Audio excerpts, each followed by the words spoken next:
Bellini, coffee's king. Cigs in hand, she does her thing. Maggie's got the jokes we know. Together we are ready for the show. Chat's on fire, the crowd goes wild. Maggie's quips just drive me wild. Leanie's love for Java steams. We're living out our crazy dreams. On a coins, Leanie, life's no lie. Sip that coffee, watch time fly. With Maggie by her side, it's clear the best damn show around is here. Subscriptions climbing, views so high. Leanie's truth, it makes us cry. Maggie's got that wit so quick. We tune in daily for our fix. Community that stands so strong. Laughing, chatting all day long. From sunrise to the longest nights. Leanie's tales put out our lights. On a coins, Leanie, life's no joke. Spark that cig and take a toke. With Maggie by her side, it's clear the best damn show around is here.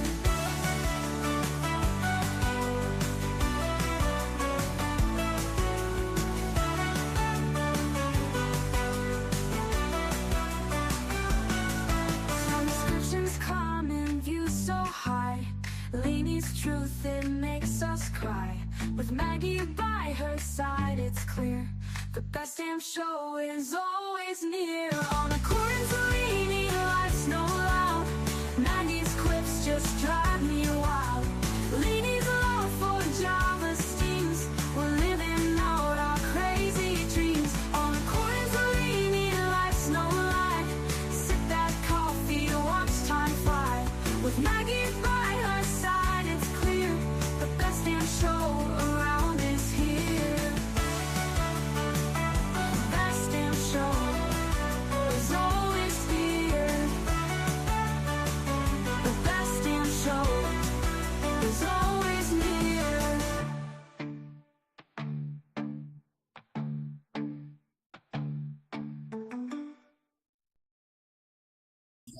Hello, hello, hello, and hello. How is everyone doing? How are y'all doing? Thank you so much for being here. We appreciate it so much. Do us a favor and hit the like. That's all we ask ever of anybody here. The rest is up to you. Do what you need to do. How's everybody doing? There is our sweet Maggie. I want to thank Maggie for all of our fun, neat, very informative thumbnails and things that we use on this channel. She works very hard at it. And half the time I don't even know she's doing them. They're up on the screen and I'm like ready to go. I'm so grateful. Hi, Maggie. Hi, dear. How are you, love bug? I'm fine. I'm a little bit late because I was watching Married to First Sight Australia, and they were renewing the Oh, vows, so I had to just get the last minute in. trash TV. Oh, I love it. I love trash TV too, but I I have to love it. watch it. I have to watch it whenever no one's around me because I don't want to get made fun of. Because, the men in this house make fun of me for the shit that I watch. So there's Oh, that. same. Especially if a tear comes down my face. Oh, Lord, I will never. You might as well just turn it off because they're not going to shut up. They just don't. Do you get Long Lost Family? No, I've never even heard of it. Oh, Lena, you'd love it. It's about, babies that were left in a hospital steps or just abandoned in toilets and things like that. Oh, And they've always wondered who they were. And they help them, put it out there, try to find them. Oh, Leni, it's absolutely devastating. I'm like, and they just laugh at me. I can't cope. I'm going, I can't cope. Oh, it's so good. You've got to try and get it. I'll look it up and see if I can get it. You just have to wait. What is it called? I'll just write it down right here real quick. Long Lost Family. They go through all the DNA and find them, and it's brilliant. Okay, I will look that up. Let's get in chat, see what's going on with everybody. Hello, Thank you everyone. guys so much for being here. We appreciate it. We're at 8. Thank you guys. Y'all, I became a new member. Ew. Ew. Well, remember, I don't, did I tell you guys? I can't remember. I've slept since then.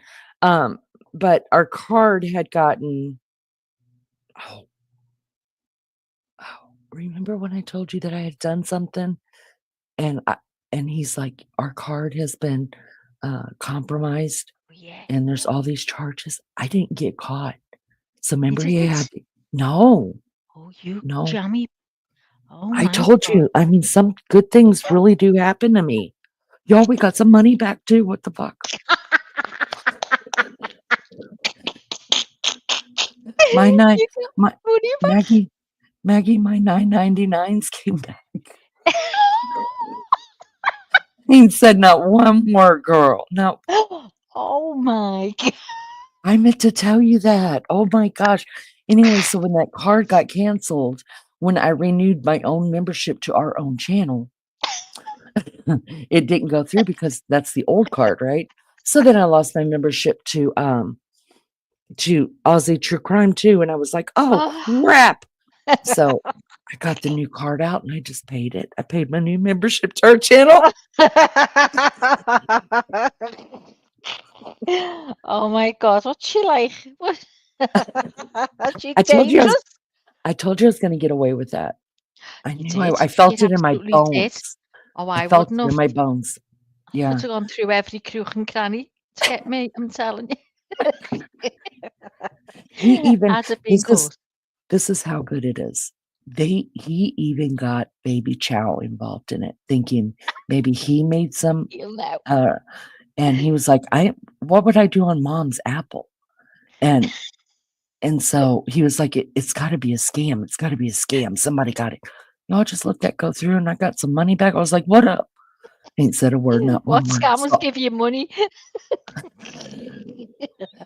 How did you stuck it get to that? them both. I got money back. Oh, He opened the so thing and he opened the thing from the bank and I'm still sweating it. Right? I was like, oh shit, they're gonna kiss me now. They showed like 4 so funny. The way isn't she funded. that dead scheming? She go, remember I told you. God, see what they're whispering. How funny is she? Everyone's like, shh. Shh, don't tell nobody. God, I hope he's not listening to this shit on the way home. I would bust myself Imagine if out. he is. Oh, it'd be terrible. Beefcake. See what I mean? All right, let's really jump in chat this time. Jeff H was here 13 hours ago. Thank you, Jeff, for coming back. And he's been standing around. You guys just waiting on us. Hi, Jeff.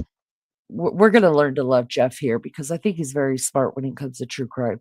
Mary Jane Doe, hello. Thank you for coming, Lolly. Lolly, Hi, and Mary. Pops. Hi, Lolly and Pops. JB, I There hope she you're is. feeling better. I know you've been dealing Oh, with a lot of JB. migraines lately. We Oh, love you. Crazy have you seen Hillbilly. Are you crazy, Hillbilly? Good to see you. Thanks for being here. Appreciate you. I know there's Miss Barbara Smith. She says, hi, everyone. Just checking in for a minute. Going to doctors. Yeah, I knew that we were talking the day Oh, before if you're yesterday. okay, And dear. she's got her, her normal crap she's got to go in and start her treatments again for. And so y'all remember Miss Barbara, the matriarch of our Oh, yeah. channel, the most loved here. Make sure you guys send her well wishes and prayers and strength for the next coming days as she goes through her treatments for cancer. She's been dealing with this for a long time, you guys. A long time. And she does treatments and has a lot of blood work, things like that done. So y'all just remember Miss Barbara in your prayers. She's precious to us here. Bob will all be thinking about you, Gail. Yeah. We love you, Miss Barbara. Okay, and the lunch lady is here. Listen, y'all, I just gotta say, I don't like telling anybody's news. The only reason I said that about Miss Barbara is because she has been up on panel. We've talked about it a little bit, and I feel like she's freaking strong as an ox for doing this. I think I would have just sat on the floor and cried and gave up, but she just keeps going. She's like the Energizer Bunny. But I don't want to bust a lot of people out here. Everybody knows JB has really bad migraines, and Yeah. so let's keep her. I mean, it's got to be tough during the blooming season, I would think. I mean, I Oh, don't know what brings them on. I've only had, I think, one or two in my life, and they were terrible. But I also want to mention Lunch Lady and ask you guys to keep her in your prayers as well. She's still having back issues very bad, and she's no. probably, these people are probably just going to whip us, Maggie, for mentioning it. But it's important, I No. think, to keep in touch and keep um, these people in your thoughts and prayers that are with us every day. God Um, help her, she still strives on like she's JB. and She's she's still working, Maggie, she's still working full time. She's barely able yeah, to stand. I She know. just had surgery, what, last month, Yeah, and it made it worse, and she's yeah. struggling. So, Oh. I'll take the whipping. I'll take Maggie and I will take our whippings. We want you to know what's going on with our sisters here, and to me, it's We're really all falling important. apart, Lee. The gang I of know us it's all because falling we're old. apart. It's Because because we're every one of old. us got back problems, every problem's honest to God. Honest to God, but at least, you know, I got pills for the mental problems. The back problems, you just keep taking pills and it don't get any better. Rapper, hello. Good to see you. Thank you for being here. Are we missing anybody, Maggie? I'm just looking, Lizzo's just come in. Oh, hi, Liz. Good to Hiya, Liz. see Lizzo. Let's keep her in our prayers too. And Rappy. She's probably gonna beat me too, but we're gonna go ahead and say it. Lizzo, uh, we all know we were all here together when Lizzo had her heart attack right here when she Oh was my God, modding for us that night. And couldn't get over it. she's done really well. She quit smoking. Yeah. She's done really well, but she's had some really stressful situations. And she's struggling, y'all. Did you stay She's off them, struggling. Liz? Have you still stayed off them? Off the ciggies? We're so proud of And her doing for that. crochet. It's made some lovely stuff with the crochet. I know Lunchy wants to learn as well. You'll be next, Lee. I'm not JB. Okay. Well, I'm What a not making lovely. any plans. Mary Jane wants to know, y'all ever tried truffle oil or What is truffles? it? If it's chocolate, I've tried it. Truffle uh, oil. I've tried a I can't truffle wait to try. sweet. Me too, girl. If it's got chocolate in it, I'm all about it. She said, I think they're mushrooms, right? I don't like mushrooms. Oh my Are God, I they the love ones that make you go out your minds, like give you a trip? Yeah, let us know about that. There's No, it's not Jeff. chocolate. So Sorry your sorry, back I is missed hurting, that. I had rapper. to lag and had to. Oh, he Rapper's wants us back to is walk all hurting. over them. Do Listen, you rapper, want the you're gang too of us to way walk too all over your young. back, Rapper? Rapper, you're way too young Oh, to have these brilliant, problems. Lizzo. Come here. I'll stomp Still you off on the the back, rapper. ciggies. Hogs have to find them. Truffle is a mushroom. Hogs have to find them. And are they them what we call we call here magic mushrooms? They make Oh you go my out your God. mind, so you Wasn't there a song hallucinate. about that? Y'all, those I 70s, I'm going to didn't tell you, the you Beatles. guys and your mushrooms. The Beatles did a song. Yeah, the magic Oh, what was the mushroom or song they something. did? Listen, y'all, Oh God. all y'all that was doing that crap in the 70s, your brains are fried. You are. I remember Oh, my watching that brother was crap one on of them. TV. Crazy. Oh, loved them. They all loved them here. Magic mushrooms, they call them. There's places here you can go. It's not widely publicised, but you can go and they put air cushions all over the floors and they give you this mushroom, whatever, and you lay down, they give you like a light blanket to throw over you. And I believe everyone comes out elated. I believe the people are Well, seeing the family that are passed over and everything, and it's oh, not for the supposed to love be a of God. frightening experience, but you're terrified. Psychedelics. Apparently, it's the best experience ever to have. Well, Maggie, I'm gonna need you to get on that. I Take a video camera with you because we Well, need someone's content asked here. me. I said, "I won't get up them stairs. They're too steep." He says, "I'll We'll carry you get you up." up I the said, "Oh, stairs. no, We'll you're have all someone right." pick you up. We'll have someone pick you up, throw you up there on a pillow, and I'm gonna need you to take those mushrooms and tell me how you feel. We need it all recorded. And video it. Oh my God. Do you know what? I'd end up having a bad one because I'd be terrified. I would It be doesn't matter, terrified. Maggie. It's all for the good of the channel. Do you know what? Shares me out like a hooch. Hooch. A hooch. Oh, Miss Barbara said fraud. So Leanie is Lizzo committing stayed off fraud the against her. ciggies. Oh, yippee! She is Miss Barbara. Fraud, Leanie. She's a fraud. All right. Let's see. Lunch lady would know about the mushrooms. Oh Lord. Who's handing Ooh. out mushrooms? Lolly's jumping in on that one. Jeff H. I'm at PetSmart getting some dog food. Think my dog eats better than me. That's how it usually goes. Mine had macaroni and cheese today. I Ollie and Pop caved. want some mushrooms. Who's handing out mushrooms? She said in her aunt's house. Oh, J. Brad says, Jeff H., my cats get food that I would definitely eat if I got hungry. Well, Wild Same. Angel does the same thing with her dogs. I mean, she just cooks Oh, it I all up know. together for dinner. She's got two. What kills me is Jesse's the Wild Angel same. got two pots going. This is the human pot, guys, and this is the dog food, guys. It's the same damn thing, It's the Wild same. Angel.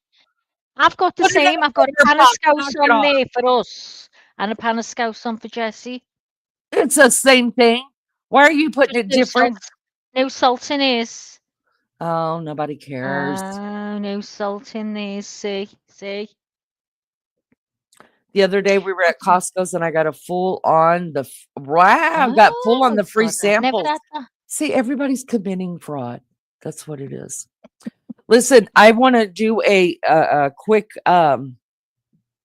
teaser, if you don't mind, Maggie. Oh, no, not at all. You guys, I'm just going to let you know, and this is all about Kohberger, okay? And we're going to get started. Oh my God, tell I me. have been bothered for 3 days. That's no lie.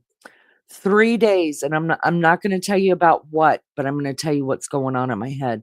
Something has not sat right with me in this Kohberger case for 3 days. I mean, a piece of evidence that we know about. Oh. And I couldn't figure it out. Even this last night, I started on what we were going to do today. And then I got up early this morning and I started on it again. And I've got all my notes and everything. And as I'm working on what we're doing today, things are just coming to me about what is on my mind and what's really seriously bothering me about some evidence in this case. No. And so I just, as my brain is trying to unwind it, I'm just writing notes down on it, right? So then I was like, well, I better go get me a quick nap and a shower and, do all the things before Kohberger Wednesday.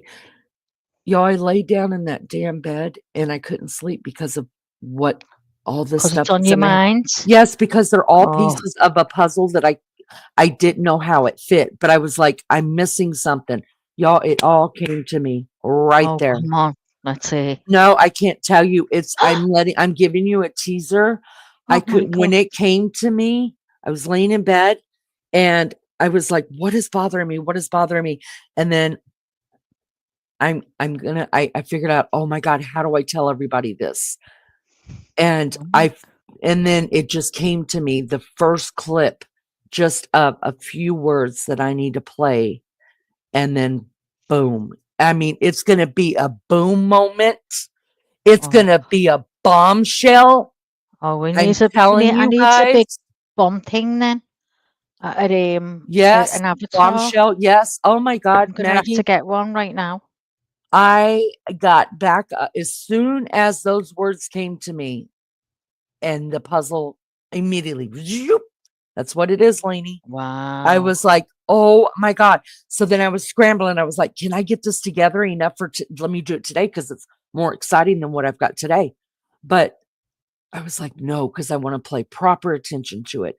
And I really want to dig into it and find all the evidence that I Are have we of going to it. find out today? No, we're going to find out tomorrow. Oh, That's the Lainey. teaser. Oh, so No, hang on a minute. So the now I'm teaser. going to have no sleep, and so was everyone in chat. Listen, I didn't get sleep either. I didn't get Oh, sleep either. I could not freaking believe it when it came to me so and when the you puzzle know, went together. And you know when the live ends, I'm phoning you, and if you don't answer, I'm phoning you again and again and again and again and again, and I'll tell I Beefcake if you don't tell me.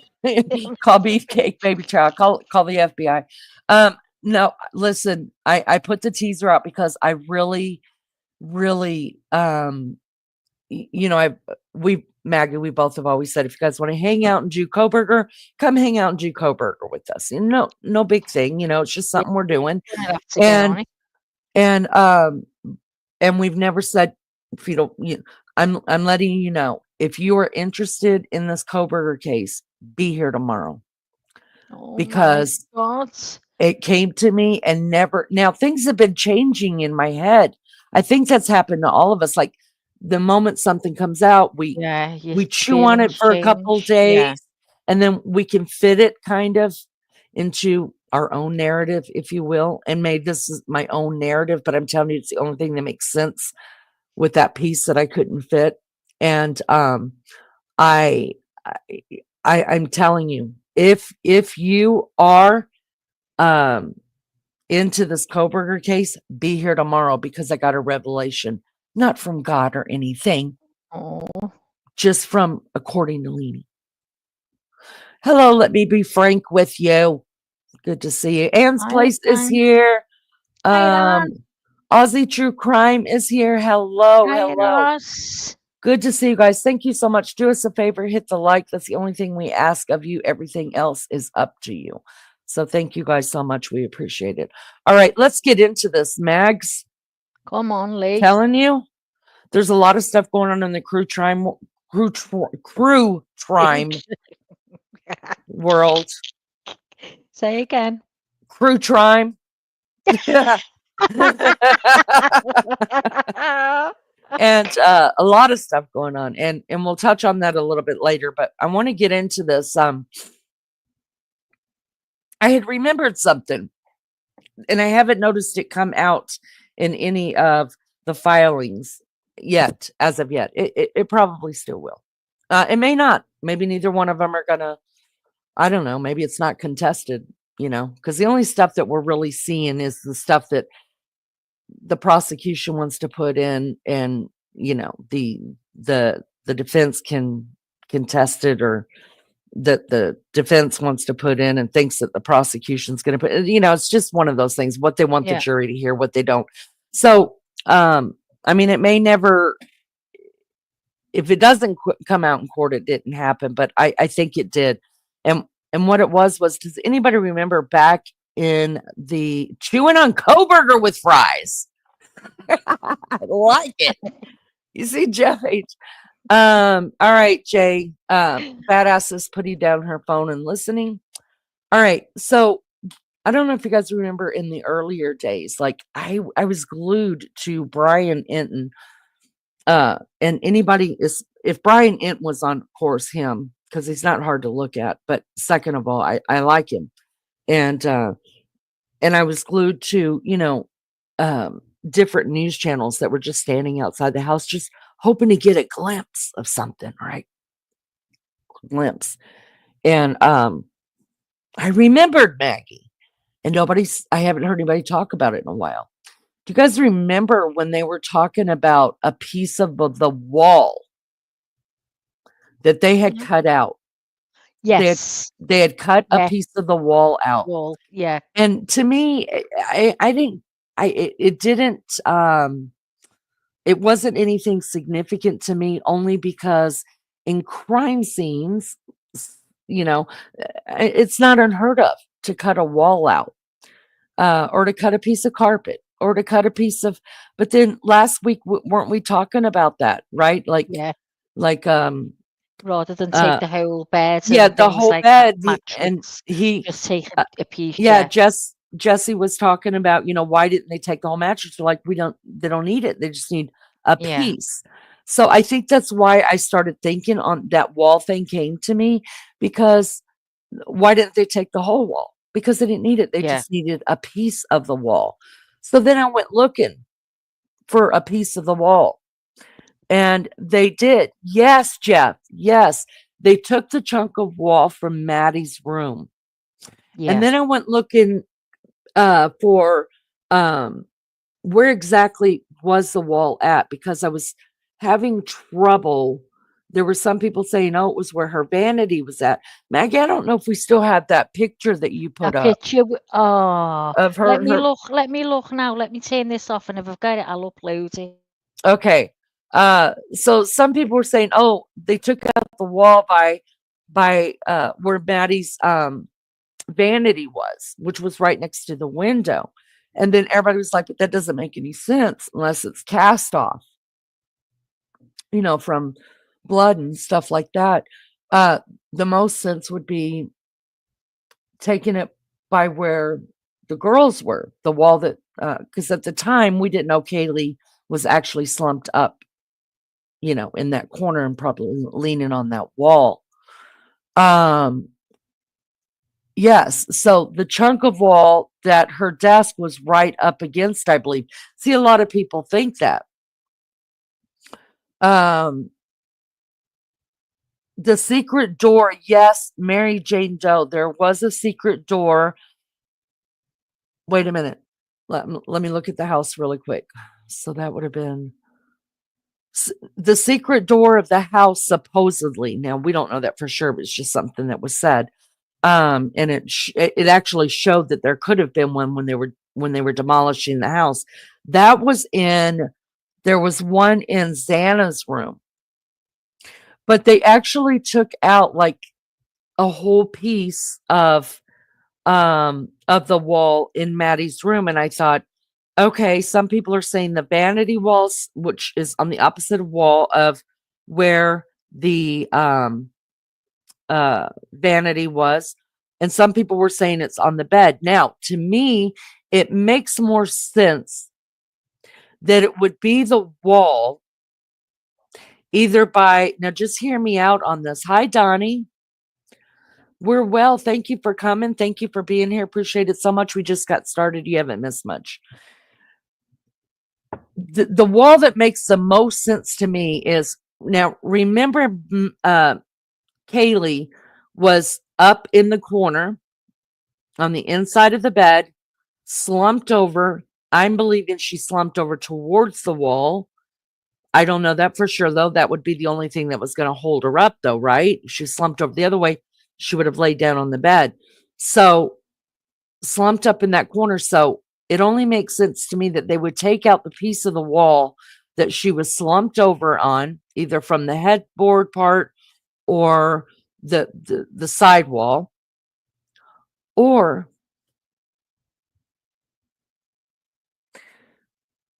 remember when Steve Consalvis says, and he has said this from the beginning and nobody understood what he was saying. And this is why he believed at first his daughter was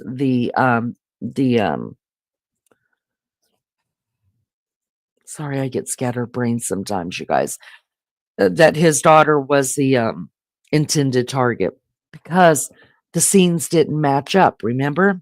Not only did, hi, Joni, not only did the scene not match up in the two bedrooms, the the damage to the bodies didn't match up. The violence against each individual did not match up. And we know now, as more stuff comes up, that Kaylee got the brunt of it. Donnie says, I wonder if he put her head through the wall. Now, Donnie, I'm glad you said that, because that's the way that I am going with this. Did they take a piece of the wall out that maybe she was laying against the side wall and it shows her body and, kind of conform to it. Did they take a piece of the wall? Now, who's to say they didn't take multiple, right?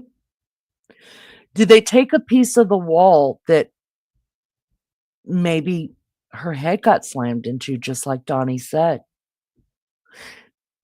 Did there happen to be maybe a handprint? Because we know Kaylee put up one hell of a fight. And I mean, come on. There was no reason to hit her in the face, break her nose, have the damage to her face that she's got that would actually have killed her had the knife wounds not. We know there was a fight. So Kaylee looked like to be a strong girl. I mean, she didn't. I mean, I don't think Maddie was tiny. I'm not saying Kaylee was fat. Don't misunderstand me. I'm just saying I don't think if you put Maddie couldn't have put up as big of a fight. She just was tiny. Kaylee she's homegrown.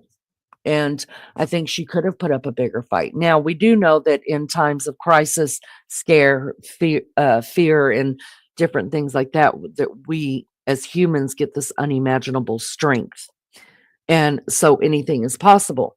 But we know that there was a huge fight that went on there. And I think we're all on the same page that Maddie was killed first, just by what Steve Goncalves has said and what was said in the new motions that have been released, that Maddie was swiftly killed. I don't even think the girl woke up.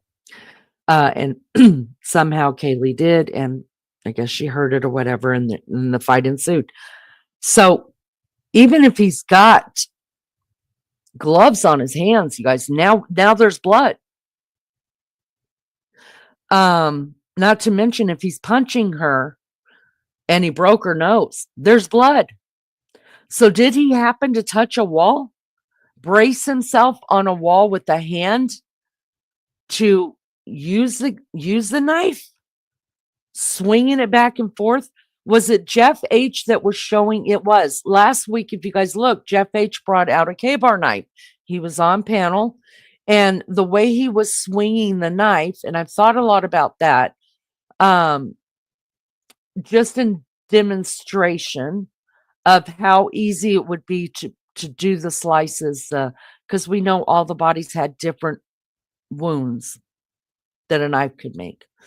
And how he was showing us, well, a slice, it would be really easy to go like this. And then if you're just going to stab, you would go like this. And then some of us women were like, wait a minute. We would turn it around in our hand and like kind of punch it, because that would be our strength. You know what I mean? As women, men are different than us when it comes to weapon handling. I don't care who you are. So, yeah, I was thinking about all that. And some of the things that I wrote down as just things that would cause me to think, okay, this is so significant that they took the wall. Because like I said, when I first heard it, I was like, oh, nobody cares. That's done all the time. But it is significant when we're looking at a case that has very little DNA in it, that has very little anything in it. Here's a couple of, a lot of it is circumstantial. That's just adding up together, right? So I was like, okay, what would make them take the wall? So some people are also saying, I don't remember this. I've not been able to find any evidence on it. None of it's coming out yet about taking a piece of the floor. Maybe that was done as well. So we've already talked about, was there an imprint of Kaylee's body against a wall where she was actually thrown against the wall? But here's something else I thought. What about if there's an imprint of him on a wall? What if, because y'all, I don't have upper body strength, but I will kick the shit out of you. Do you understand me? If you're at the edge of my bed, or I've moved more furniture by sitting on the damn floor and pushing it with my hips and legs than I ever have pushing it with my upper body. Okay? Wouldn't it just be wild, Maggie, if Kaylee was able to kick the shit out of him? And y'all, it don't take much to put an indention or a hole in a wall. And especially as cheaply as that house was made, there's nothing there. Like when you're ready, Lee. Let's go ahead and bring that up. Let's kicked him into a wall. Yes, Mary Jane. Sheetrock. Thank you, lunch lady. Let me take this down. Go ahead and bring it up, Maggie. Let's take a look at it, or do you need me to do it? I found this as well, whether it's of any use. Okay. This is Kaylee's room. Yes, that's Kaylee's room. Mm-hmm. Now, yeah. This is Maddie's. Mm-hmm. Mm-hmm. So, see, Kaylee would be up in the corner. Now, this is really the only way this room is going to work. You guys, we've seen it. I am going to replay. I've gotten a couple of messages, a couple meaning two, to ask me if I would find the, and Maggie looks like she found it, find the going through the house again and explain the house and where I believe things happened. Instead of doing that, you guys, I just pulled up our first Kohberger, where I'm actually walking through the house and telling you guys. Now, some of the things that I said on there, of course, we've changed our minds about, but it's actually still where I believe things happen. Now, if you see, we know Kaylee was on the inside of this bed. Maddie was on the outside somewhere, somehow. We don't know if she was laying straight, flat. I don't know. But we know that Kaylee was up in that corner, okay? And if she was slumped over towards the table side, she would have actually rested on the pillow, kind of cocked up. But they said she was slumped up, so that leads me to believe she was slumped up in that, leaned on that wall. Yeah. So did they take a piece of, was there an outline? Was there something on that wall? Yeah, or he touched it with his hands so he can get the size of his hands. Right. Did he? Right. Was he positioning himself, like gripping himself on the wall while using the hand, the other hand, to use the knife, like Jeff was showing us last week? Yeah. Or was Kaylee standing over it? Right. Or was Kaylee? Or did he get in there and Kaylee was able to kick the shit out of him and knock him against? Because there's the wall at the bottom of this bed. I think there's a space or anything. Yeah. So, I don't know, you guys. This as well, Eve, that you wanted to do with this is. Yeah. The vanity one. So this is fine. Do you have the vanity one? There it is. So this is what we're talking about. So some people are saying right here next to this, in between the mirror and the vanity, there's a huge piece of wall there, right? And some people are saying that the wall right there was taken out. Now, do I believe that there's cast off, like when, he's swinging the knife? Sure, there are drops of blood everywhere, I believe. Yeah. But all they would need to do, JB has told us, when it comes to drops of blood, of course, they would take pictures to see if it's a drop of blood, if it's a casting of blood, to see if the knife was being wielded or whatever. But after they took the pictures, they would just swab that. There's a reason for cutting out a wall. It's got something on it, a handprint, a body print, a punch. Could it have been a punch? Yeah. Who knows? Yeah. Let's jump in chat real quick and see what y'all have to say. Donnie says, if Kaylee put up half the fight you think she did, I don't think he would have had the energy to do Xana and Ethan. Good point. Good point. Unless I think the presentation that I'm going to show you, Donnie, because I don't think you've been here since the beginning. of all of it, and I've got a presentation that I want to re-show. Talks about that a little bit. We have heard of humans actually picking a car up off of somebody who's been run over. When you've got that much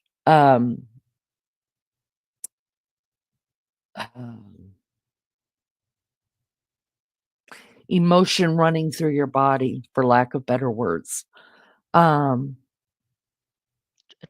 just goes berserk. adrenaline. I mean, I think you're capable of quite a bit. I do believe if he'd too. have saw Dylan, he would have killed her as well.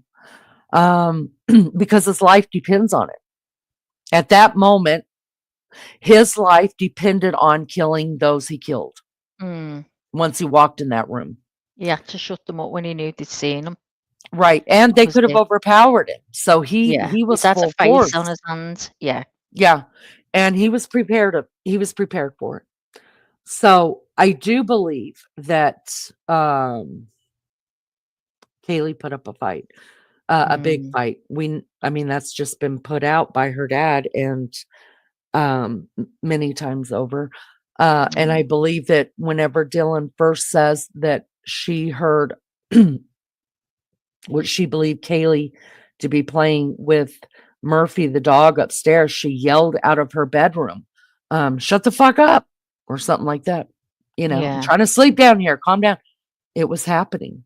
Oh God. When I think about that, Xana eating food in the bedroom, right? Oh, Probably with, now people are like, okay, then everybody in the house had to hear this going on. Well, nobody's to say that they didn't. Now, was Ethan already asleep? I don't know. Do we know Xana at least was on her TikTok for I don't know how long? You know, I wasn't there. Yeah. But did she have earplugs on because Ethan That's what was I was going to asleep? say. Yeah, because they do. This is what they do. Have the earplugs in, don't they? They all have Yeah, pods. so that's going to muffle something. The only one obviously that didn't have the earplugs on would be The girls who were asleep. yeah, exactly. And it was so, and remember, right above Dylan's room is Kaylee's room. That's where the dog would have been. Yeah. That's where Kaylee and the dog would have been. But what Yeah. she was really hearing was coming out of Maddie's room, which is above the Yeah. kitchen. It was that loud. Oh, Let's see. Jeff says, I think the photo of the missing chunk of wall indicate it's directly opposite corner from where they found Kaylee. Well, let me present that. I just happen to have it.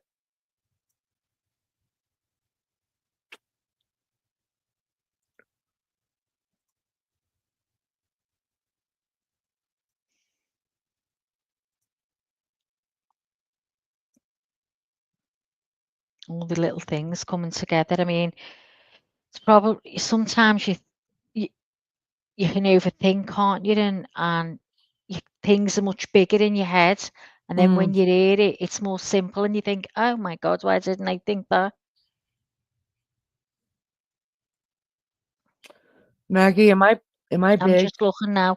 No, you're not big. You can see that picture, but I'm gonna blow it up.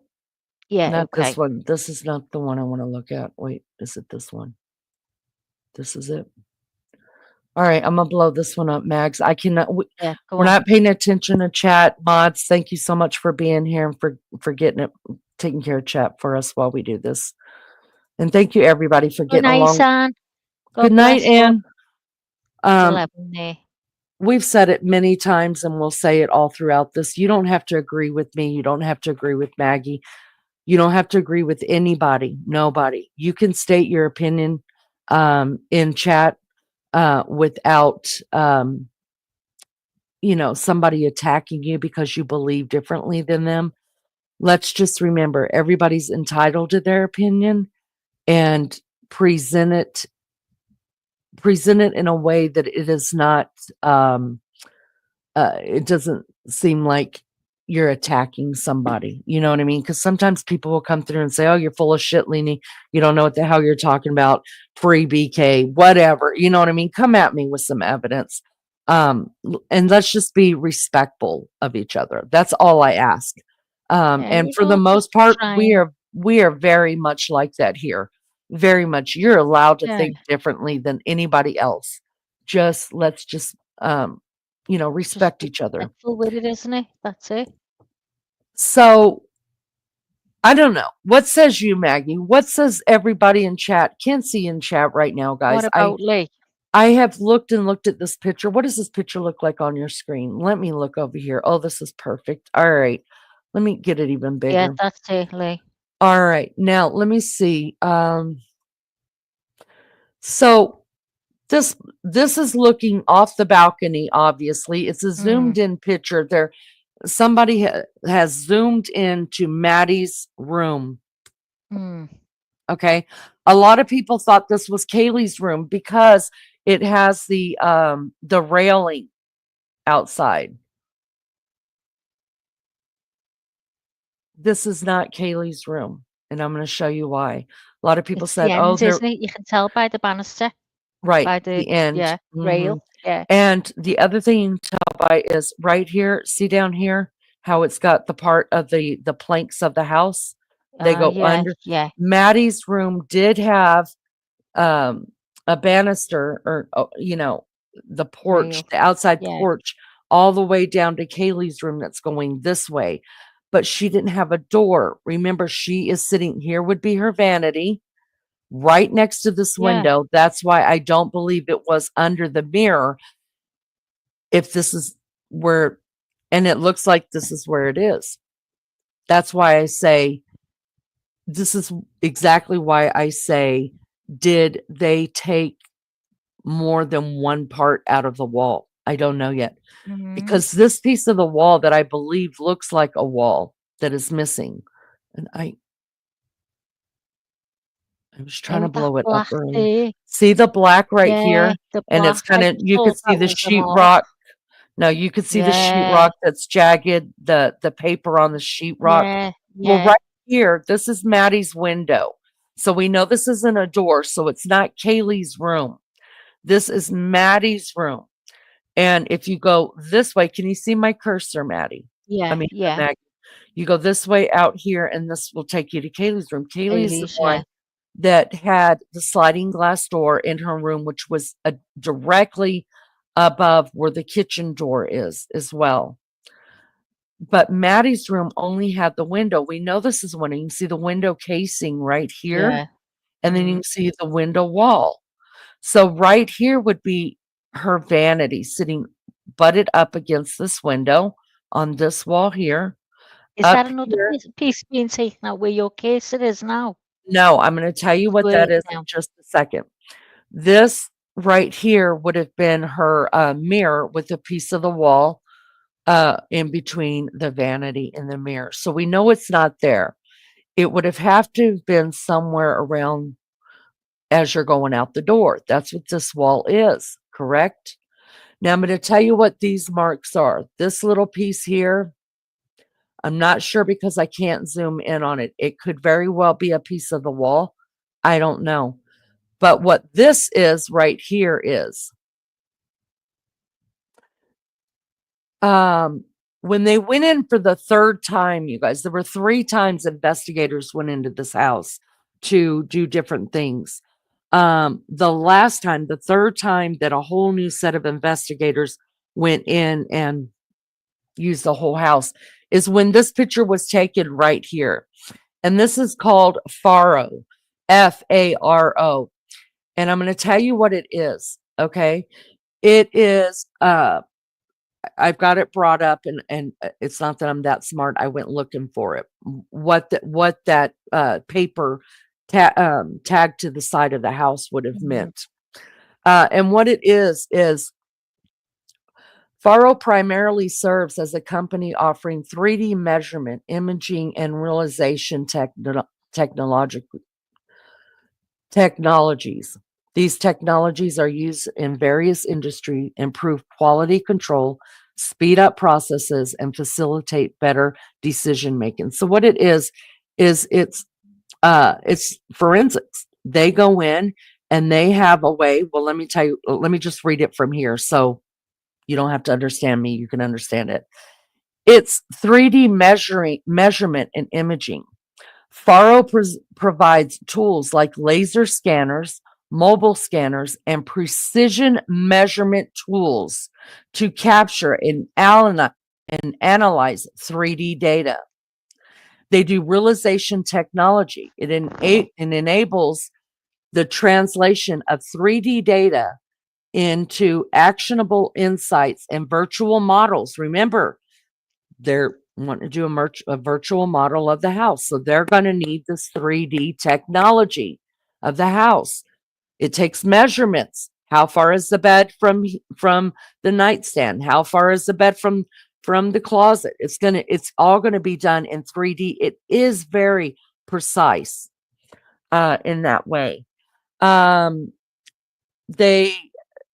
The solutions are used in manufacturing, architecture, engineering, construction, public safety, and other sectors. So that is what it is. They put that paper, and you can read it yourself. It's FARO, all in caps. And they put this up here. Well, let me find where I'm at. There it is. This up here on the wall that's going to be the center of where they're starting from, right? And then they're going to start scanning. Instead of saying room A, south wall, you know what I mean? That kind of thing. All of these squares mean something where they're placed and what they're actually zooming in on, what they're actually taking images of. So all throughout the house, the last forensic things they went in and did was these 3D measurements and imaging of the house. And so during the court process, on a lot of the pictures, we're probably going to see these on different walls. That's what it is. It'll be explained, I'm sure. Now, I don't know if this is another piece out of the wall that they took, but this is a huge piece, you guys. I would say this is at least hip tall, because this is half the window, and a window sits off the ground. Can you see that So going right along, Lee? Right along. Can you see from the window as well, through the window? It this seems to right be going here, right along, yeah. The whole this is wall.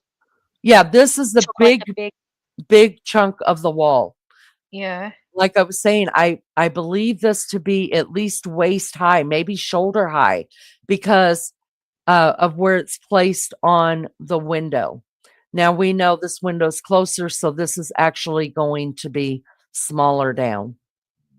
But I mean, that's a huge piece. It goes all the way down past the window here. So I wanted to show you that. But that's just one place in Maddie's room, you guys. Why they would have taken it, that's why this is what brought me up. Did Kaylee kick the shit out of him and he went and like butted into this wall? Or did he grab her, throw her into the wall, and throw her back on the bed? We don't know. And we won't know without blood cast off and being able to see if there's any blood the right way on there, different things like that.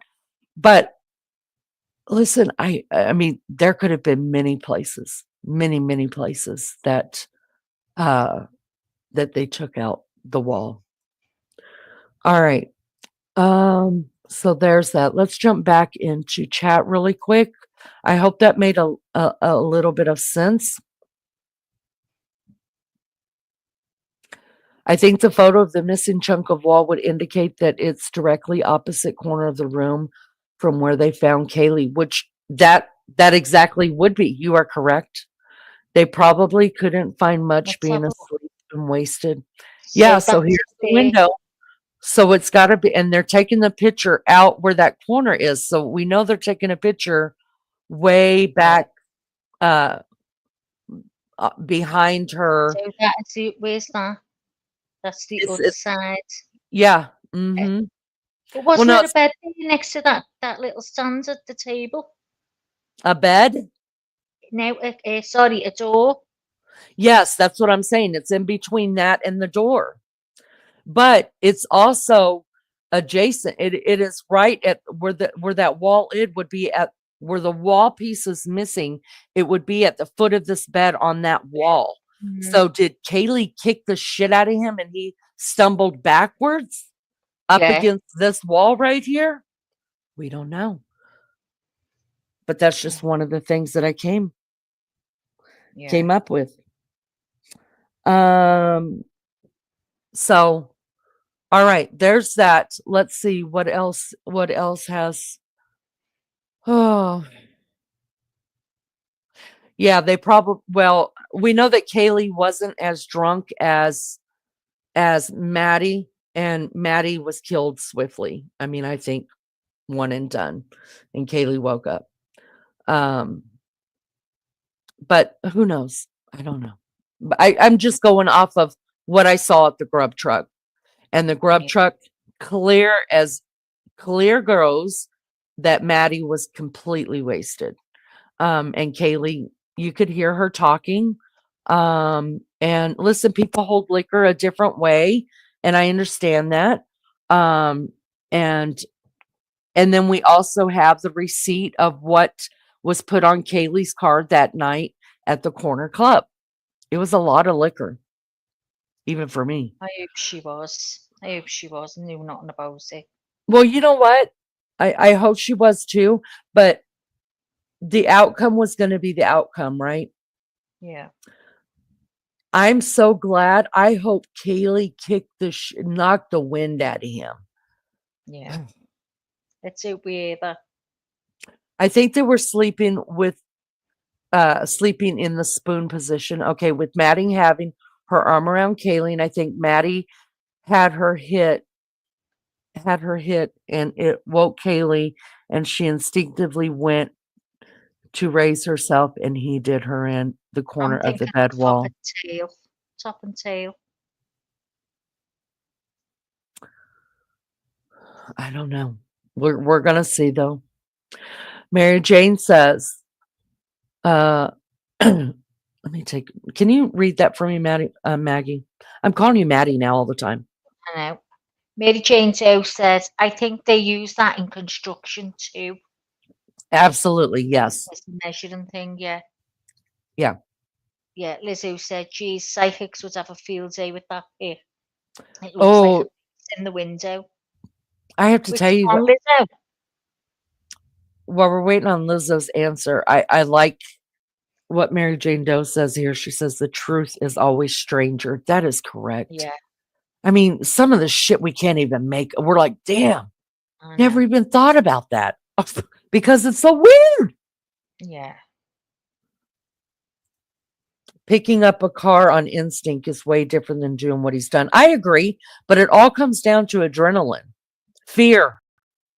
And listen, it is two very different circumstances, but it's it's the flight to fright or flight of fright. Mm. You react, and the reason for reacting may be different, but the adrenaline that comes from the reacting would Do you be think the he could same. have took something, Lee? Do you think he could have took something to give him? Because I know a lot of them here, if they've got cocaine, they think that uh, Arnold Schwarzenegger, they think that, they're just great. They I know I just don't know how drugs work that way, Maggie. I don't know if he that's took what I'm saying. anything. I mean, I've never It's a taken high them, possibility. I don't but I'm know. thinking, I Um, wonder if I he's had just know cocaine. I just know I've been in some scary, scary situations, and adrenaline kicked in, and at that point I knew it was me or him, Mm, and and I took my chance, hmm and it worked, thank God. And I was mm. I was up against a Goliath. Um, let's The see. Vic with the missing wall, Earl's on a Labrook and Owlers. Oh no, that's Leanie's got that. Have you taken a piece of paper with a black square on it and it looks straight at it? It's square, but from an angle, it's a rectangle. This assists the camera with angle accuracy. Thank you so much. I forgot, Jeff, you do photography, don't you? Yeah. So that does make sense. Yes. So you know where the wall was taken out? That's the bed, isn't it?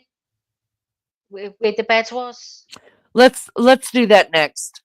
12 gauge. Hello. Good to see you. Um, I am going to go ahead and play what I was asked to play. This is going to be about 12 minutes of the walkthrough of the house again. And like I said, when we did this, what week are we in, guys? Are we in 16. 16? So we've been doing this now for we've been doing this for 3 to 4 months. Oh Yeah. my God. It doesn't seem like that long. But the first week 1, I did a walkthrough of the house and gave you guys my scenario, my take on it. What I do know still to be true is the rooms and different things in the rooms and furniture placement, things like that, just from looking at TikTok videos of the girls in their homes. So I was able to place furniture where I thought it, was in the house. But you may hear 1 or 2 things that on there that I don't believe as today. Like I said, I'm evolving with the rest of you guys. And things are coming to light that I'm like, wait, well, what? I don't have that right. And I have to go back and rethink my vision of it. So I want to play this because I was asked to redo it. I don't want to redo it if I've already got it on somewhere. And so let's do that. And I need to, you guys, will somebody please drop while we're doing this and watching? Will the mods please drop your guys' links in chat? Y'all, I forget to do it. Please help me remember to drop links in chat. Please drop your links. Also drop 12 Gauge Investigate. He has a channel. And Jeff H. Let's watch this together. I hope you're near a where you could actually see the screen on this. Everybody's link, Mary Jane Doe, that's here. Nobody, if they're not here, we're not dropping them. So, but please start off with 12 Gauge. He has a channel, and then all you mods links. I would appreciate that so much. But like Anne's, Anne was in here. People that are really close to the channel, just drop theirs. I appreciate it. Whatever you think is necessary. Let me put it that way. All right, let's watch this again. All right, this is from our very first live that we did. We do have a playlist on this. So if you're ever bored and wondering what the hell we're doing on Kohberger Wednesday, go check it out. So I'm going to mute out and just let this play through. This is Maggie and I on their very first Kohberger live. I'm not playing the whole thing. I'm just playing the part where I'm actually walking through the house. All right. Is that up on screen? It is. Yeah. Okay. Thank you so much. All right. You guys control your volume too. Okay. It might be loud. I don't know how loud it is. All right. Let's play it. Let's go to the other one that is the exact same one, but it has even more information of it. I hope wherever you're at, you're able to see your screen, because I think this is going to open up your mind a lot to, I think it's going to start, I think it's going to make sense to you about where they were, things like that. All right. So let's look at it. Again, it's the same exact thing that they showed in the beginning. This is the back of it, right when they started, or this is actually when they were tearing it down. This is apartments over here, and this is just the property. All right, so we're going to go to, we just walked in the front door. Now, I hope I don't get it too wonky for you guys, because I can completely move this, and I'm going to try, because I just want to slow it down to give us a complete vision on how what we would see the minute we walk in. All right. So we're walking in the front door where the cars are parked. Okay. As soon as you walk in the door, you see these stairs going up there. And you look this way right here. This is the first floor shower and toilet. Okay. So in this door that you see right across from the front door is a bathroom for the downstairs. If you walk this way around the stairs, you're now at Bethany Funky's room, a surviving roommate that is right underneath the living room. All right, let's go in. All right, let me stand where, so I'm standing where the door is. I'm looking all around this room. Okay, so we're standing at the door. Here would be her closet. Okay, got that? The side, one of on the right-hand side wall. From the affidavit, page number 2, 2 of the interviews include Bethany Funky, BF, and DM. Both BF and DM were inside the King Road residence at the time of the homicides and were roommates to the victims. BF's bedroom was located on the east side of the first floor on the King Road residence. So that's why I like this one, because it's going to tell you exactly what's in the PCA that's said about this house. All right, so now we're just looking around her room. This wall is the one that is straight across from her door. This window shows right out the front where their cars are parked. See? Right across the street here, this is apartments, you guys. This is where Ethan's brother lived. No. This is where Ethan lived. He did not live at the fraternity. Ethan's brother and, no, Ethan and Ethan's best friend lived in these apartments right here. And so did Kaylee's ex-boyfriend, Adam, lived right here.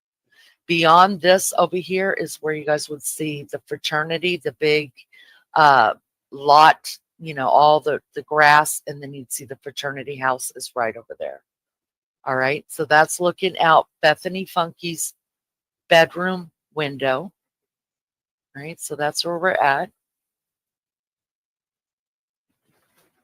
Let's look at what this is. This is another picture of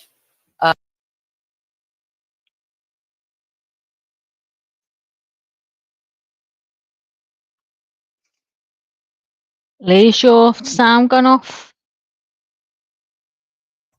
Yeah, I muted myself. Just to be clear, there you're going to hear some mistakes in this. This was our very first live that we did on this.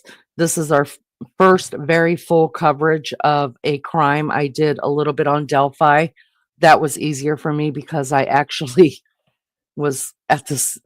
Delphi was in my backyard, and I think you've done yeah. brilliant with this, Leanie. Done brilliant. Thank you. But there are some inaccuracies that we now know. And I knew then that her boyfriend's name was not Adam. Adam owned the corner club. Her boyfriend's name, ex-boyfriend's name at the time was Jack. So yes, you're going to hear some inconsistencies.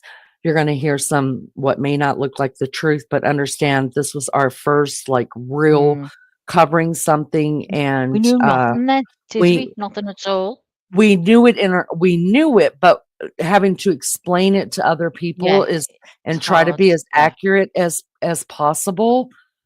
So, you know, you want to be accurate. You want to do right by the victims, you know what I mean? And by the families.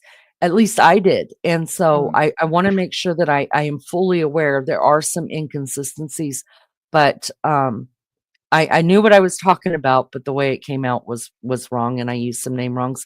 My apologies, and please look over it. I didn't lie, you guys. I didn't lie, no matter who says what out there. All right, I'm going to mute myself again, but you will hear some of those. Overlook them. Well, it's a good job I'm not doing it, because I tell you what, it'll all be wrong So you jog on, Gail. You're doing a good job. What you would see, we're standing right here, actually looking at this door right here. You can see out here once again where they would park, and then this is the door to her in and out of her bedroom. So let's leave her bedroom. Like I said, this right here is the vacant bedroom. Let's walk over here, and right here on this wall is where we were at, where the bathroom for the downstairs is, you guys. So let's walk back over to where the front door is, right here. This is the vacant bedroom, guys. There was nothing in this room other than, like I said, they were using it for storage. I remember seeing some golf clubs in there. The bed I didn't see in there. All right, so once you walk in the front door, you either have the choice to go to one of those two bedrooms, that bathroom, or just go on upstairs. All right. So let's see what the affidavit says about this. On November 13th, 2022, at approximately 4 p.m., Moscow Police Department Sergeant Blaker and I responded to 1122 King Road, Moscow, Idaho, to assist with scene security and processing of a crime scene associated with 4 homicides. Upon our arrival, the Idaho State Police forensic team was on the scene and was preparing to begin processing the scene. Moscow Police Officer Smith, one of the initial responding officers to the incident, advised he would walk me through the scene. All right. So this is where they traveled. They went on upstairs. Keep going. I want to ask you something. I want to remind you of something, actually. Do you guys remember when I showed you that picture last night of the crime scene? We were looking through a window and we saw this sign right here behind him. Remember that? There was a man who was dressed in a hazmat suit that was working the crime scene, and we could actually see this picture behind him, which means he was standing somewhere right here.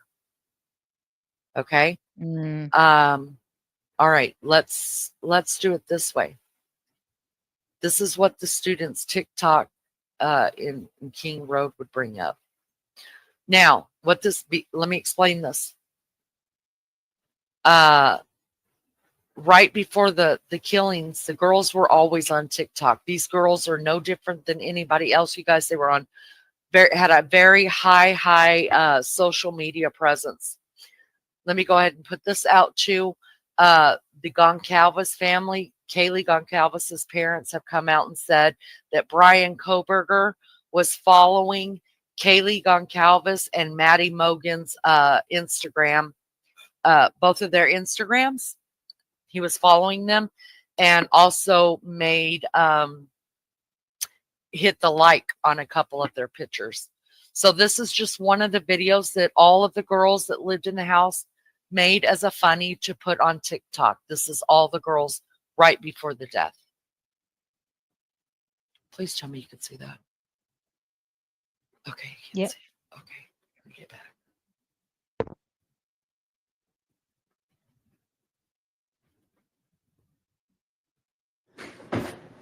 God, it smells like dirty dick in here. Murphy, You make it bigger. It's all late. Oh my God, it's 9:10. Guys, can anybody drop me class? I'm fucking late for my meeting. I'm supposed to be there 10 minutes ago. Did anybody do their chores today? Fuck, I'm just gonna do it.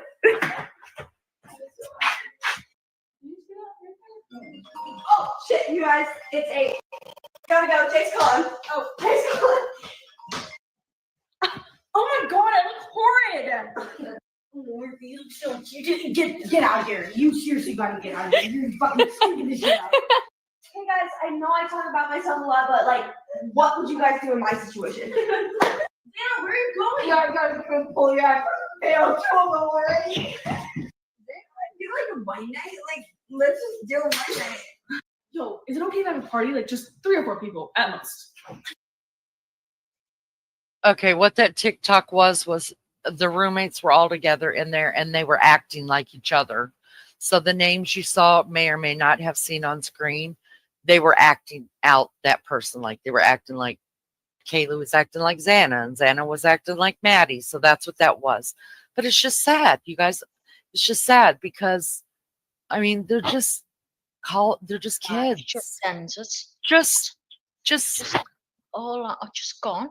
just gone. Oh. Beautiful kids living their life, Yeah. college, having so much fun before they're forced to go out in the world and be adults, heartbreaking. It is heartbreaking. All right, let's look at this picture. So this picture, obviously, I think all these pictures came before the kids even moved in, you guys. These are stock photos of like what the house looked like. Yeah, this was what on a site, wasn't it? Where Yeah, like when it was empty and they were trying to rent out the house. So this is what we're looking at right now, but this is what it looked like when the girls lived there. All right, there's just another take on it. We're standing in the same place. All right, let's go this way. So the stairs are down here, right? This picture, this right here, stairs are down here. This is the empty storage room. Around here, underneath this floor, is Bethany Funky's room. And right out here, you would leave the house. This is how you got in and out of the house to the front where they parked. Remember, right, there are 2 entrances and exits to this house. All right, so let's go back. Let's walk this way and see what happens.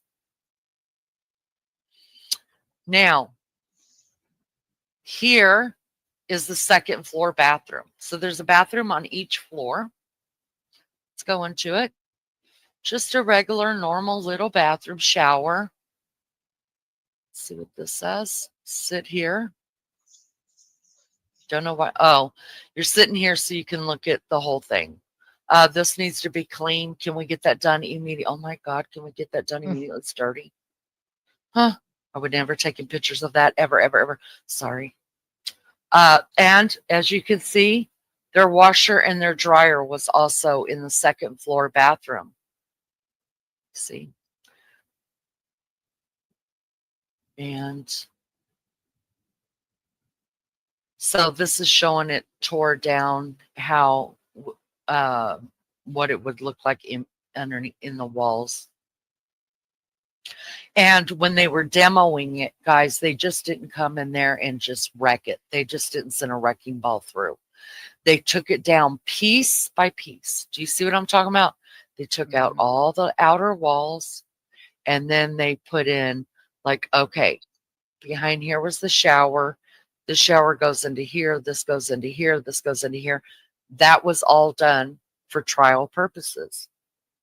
So it's not like they just sent a wrecking ball and killed it. You guys, they have videotaped, measured, sent AI probably through it, taken pictures of every aspect of this home.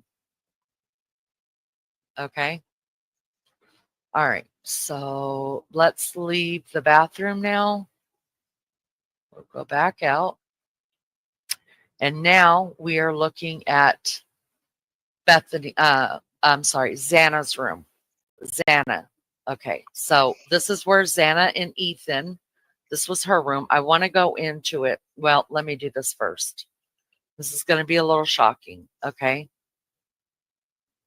This X is speculation that Ethan was found here due to ambiguous interpretation of the affidavit.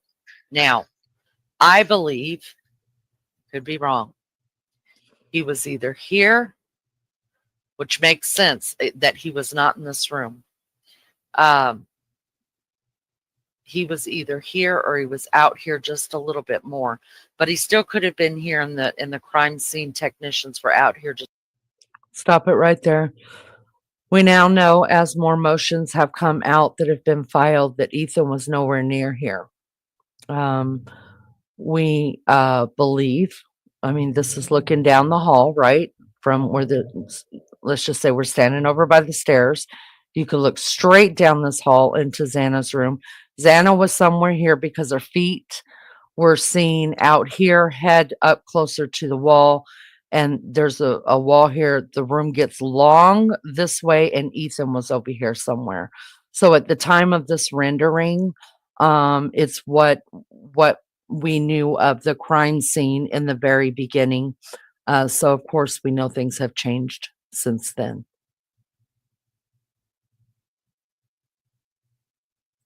Just looking for blood.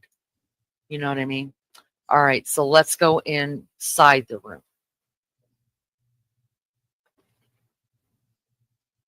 We are just looking at the walls. I want to put get a hold of where we're at exactly, and then we'll talk about it. So the front door, her door coming in, right outside the door here is the second floor bathroom. Ethan would have been laying right out there. Okay. You see how tiny this room is, you guys? This is only 7 foot 3 inches right here. All right. So let's go stand over here so we can see the other side of the room. Sorry, this is going to get a little wonky. Oh, come on. Okay, gotta go this way. All I'm showing you is walls. That probably didn't help much. Okay. All right.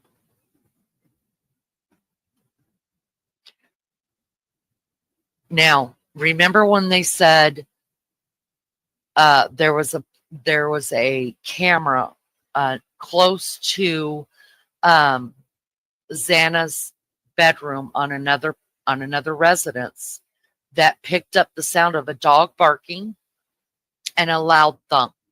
Remember that? This is the only window in her room. This right here is a house, and this back here is kind of like a duplex. Now we're looking off to the side. In the front up here is where the cars are. That camera that they got is on this house right here. Okay. Hold on. Come on. Oh, I got to get out of that. Sorry. All right. So now we're looking at the window. Xana and Ethan were found on the floor of the bedroom 2B. Okay. So some people say that Ethan was, I have heard in the beginning that people said Ethan was actually found in the room and he was blocking the door to get in the room. Like they had to push the door open to get into the room. Those were the early reports that were coming out. That kind of makes no sense. And here's why. If he was blocking the door to get in, how did the perp get out? He would have had to move the body as well to open the door. It doesn't matter what side of the door you're on. You would still have to open the, move the victim to open that door. Right? Does that make sense, Max? Yeah.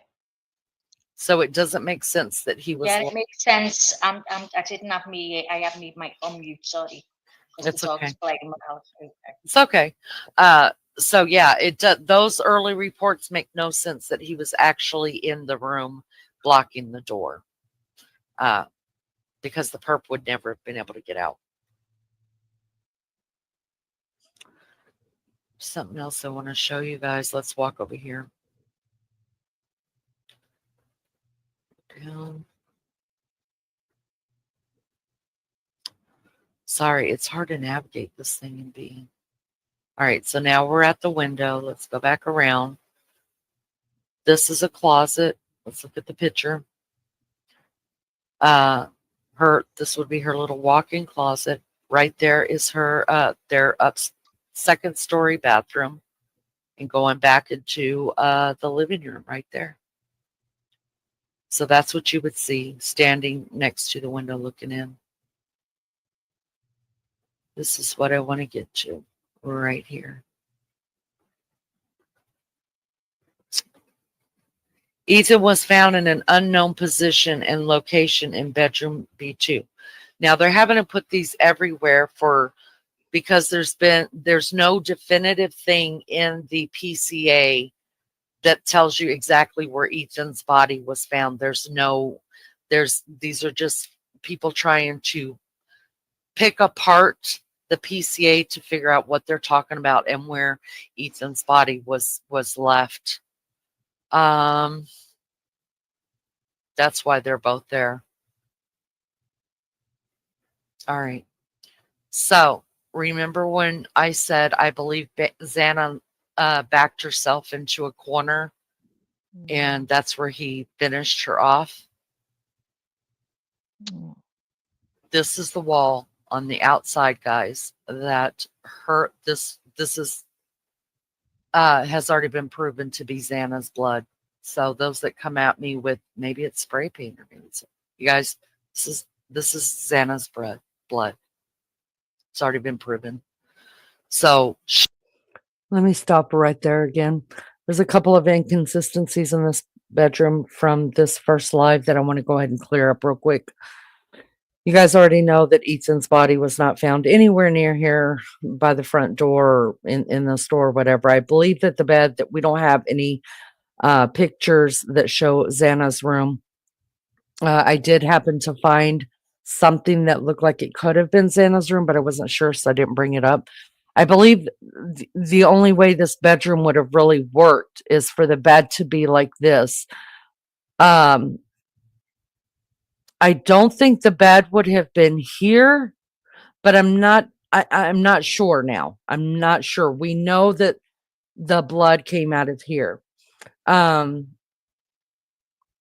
They say that they saw, so if you go out this door here, remember this is the closet.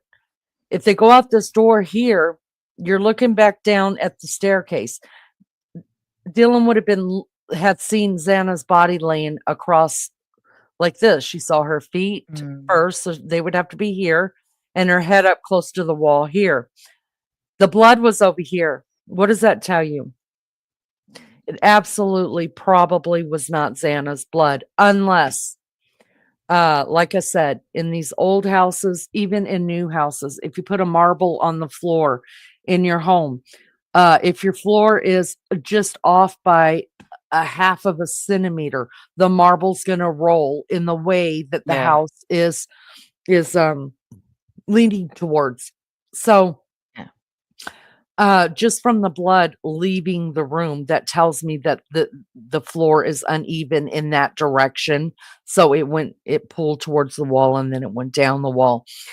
If Xana is laying here, then there would have to be a pretty steep, I would think, this floor would have to be way off for the blood to come down all the way to here and go down this wall, because this is the wall that the blood is leaking on the outside. Now remember, the blood, didn't it go through, I'd have to relook at it because I have to, no, because it's coming on the first. Okay, so it would have to do that. I don't know, guys.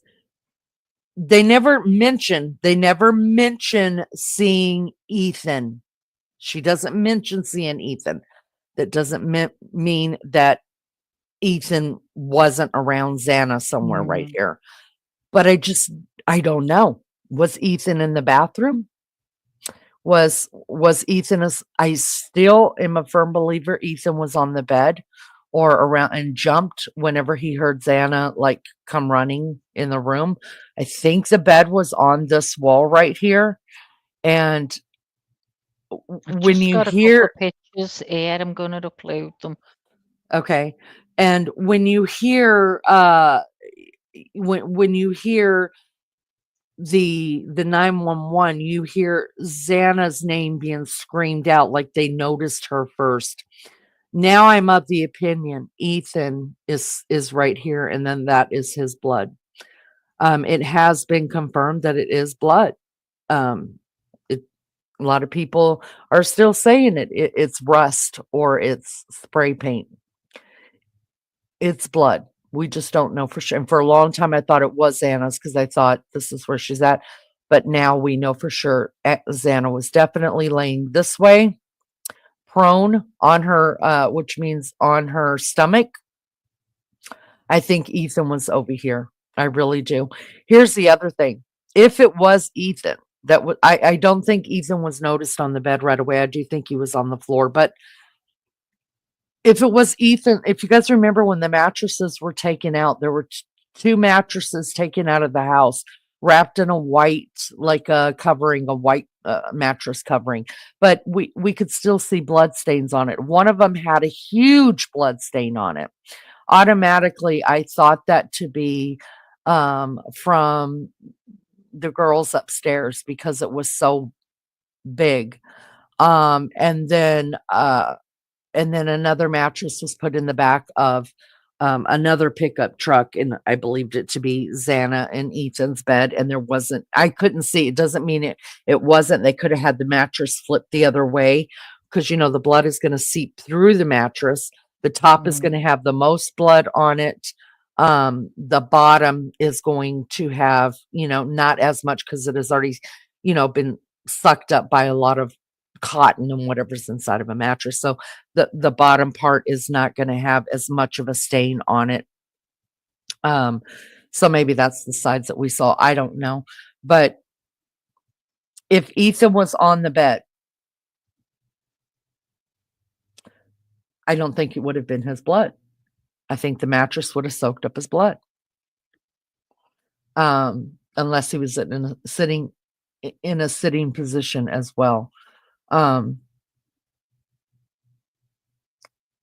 Or, I mean, he could have been across the bed this way, either like this or like this, with his head hanging off the bed and bleeding out that way. And this is very graphic, and I'm sorry, you guys. I should have put up a trigger warning about this. Please protect yourself, protect your mental health. If this is too much for you, I completely understand. Please take care of yourself. And if it's too much, exit the live now.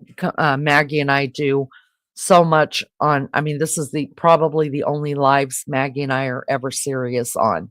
The rest of them, we're just cutting up. So, we have some great lives. And I feel like there's a live there for everyone. And if this isn't something you can handle, I completely understand. And I welcome you to come back, on a day that it's not so serious here. So protect yourself, please. So I wanted to clear that up as well. And I know there was something else. Oh, the other thing that she would have had to shoot. The only other thing I wanted to correct was we now know that where I pointed out that the camera was at, it was not there. There was a camera there. There absolutely was a camera there, but I don't know if it was working. It was the one across the way from it, because the camera was facing out the other side. It wasn't even facing towards the house. So there's that. Maggie, we'll bring those up in just a second. Okay, let's just get through this one. I'll try to keep shutting up. To be, unless I'm sure, as old as this house is and as many times as it's been added onto, these floors are not perfect. They're slanted. So Xana could have very well been right here. The blood rolls, if it's slanted this way, then yes, I could see that the blood would go down through here and go down between the walls. But that could only happen if the floors were slanted. I think we're going to find that out in court. I think they have figured out if it's well, they'll be able to tell. Was she sitting here in this corner and she was bleeding and it went down through the walls, or was she sitting somewhere over here? Or I think the bed was here. I'm not sure, but I think it was. Was she sitting over here, scared, hiding, trying to just get away? But that's the first she got. And who knows? Who knows? But we do know from the PCA she was in this room. We do know from the PCA this is the wall right here that the blood came out of. Okay. I personally believe she was against the wall and the blood dripped down. Now, a lot of people say, well, where's all the blood? Where's all the blood? You guys, these kids were fully clothed still. Pardon me. These kids were still fully clothed, that I know of. Kaylee Gonsalves's parents, you guys, they said way too much, but they said everything they knew. Kaylee was still in her clothing that she wore that night that you saw her at the grub truck in, and so was Maddie. That's a sweater. That's a pair of jeans, possibly a jacket. Who knows? I walk around in a robe all day. That's going to soak up a lot. So, all right, let's leave Xana's room. Now we're coming back into the living room. And when we saw the girls, let's come a little further into it. When we saw the girls doing that video, that YouTube video that's right here on this wall, we saw that their TV was here. They had a couch, a couch along this wall like this. There's another stock photo of the living room. Okay. But in the girls' TikTok, their TV's right here. They have an L-shaped couch coming along this wall here. Now, we're going to keep going.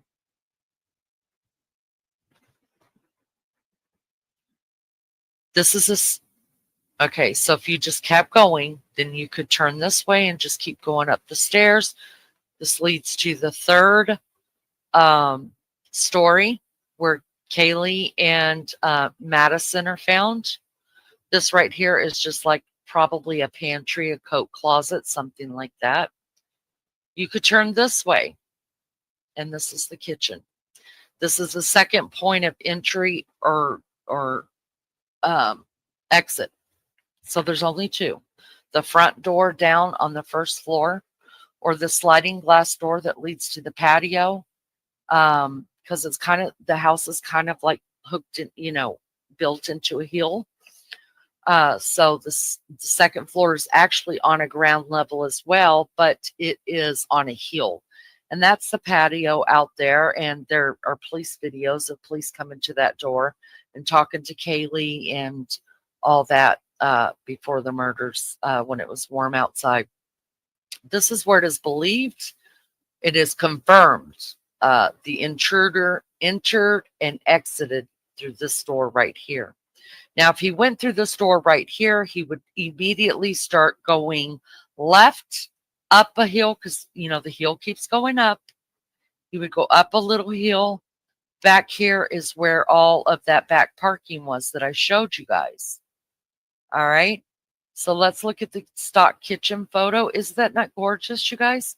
See how beautiful all the trees and stuff were, there's a lot of privacy. Y'all, he could have been hiding right there and nobody would have noticed.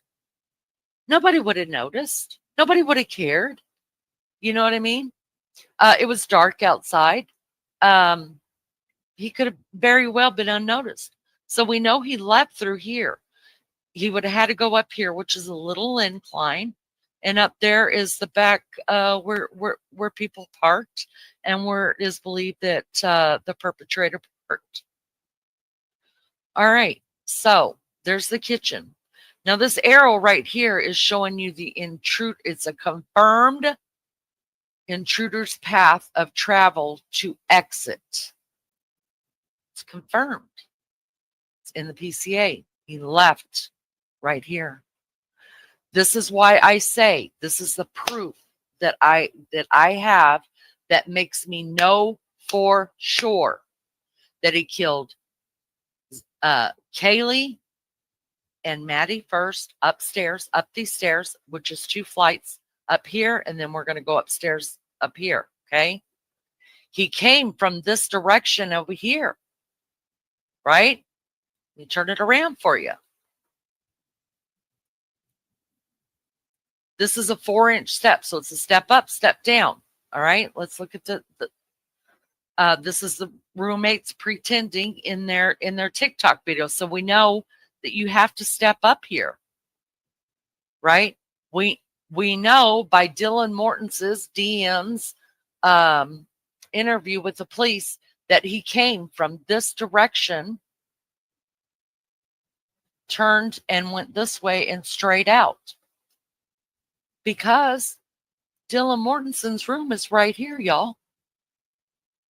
It's right here. So she's looking out this door.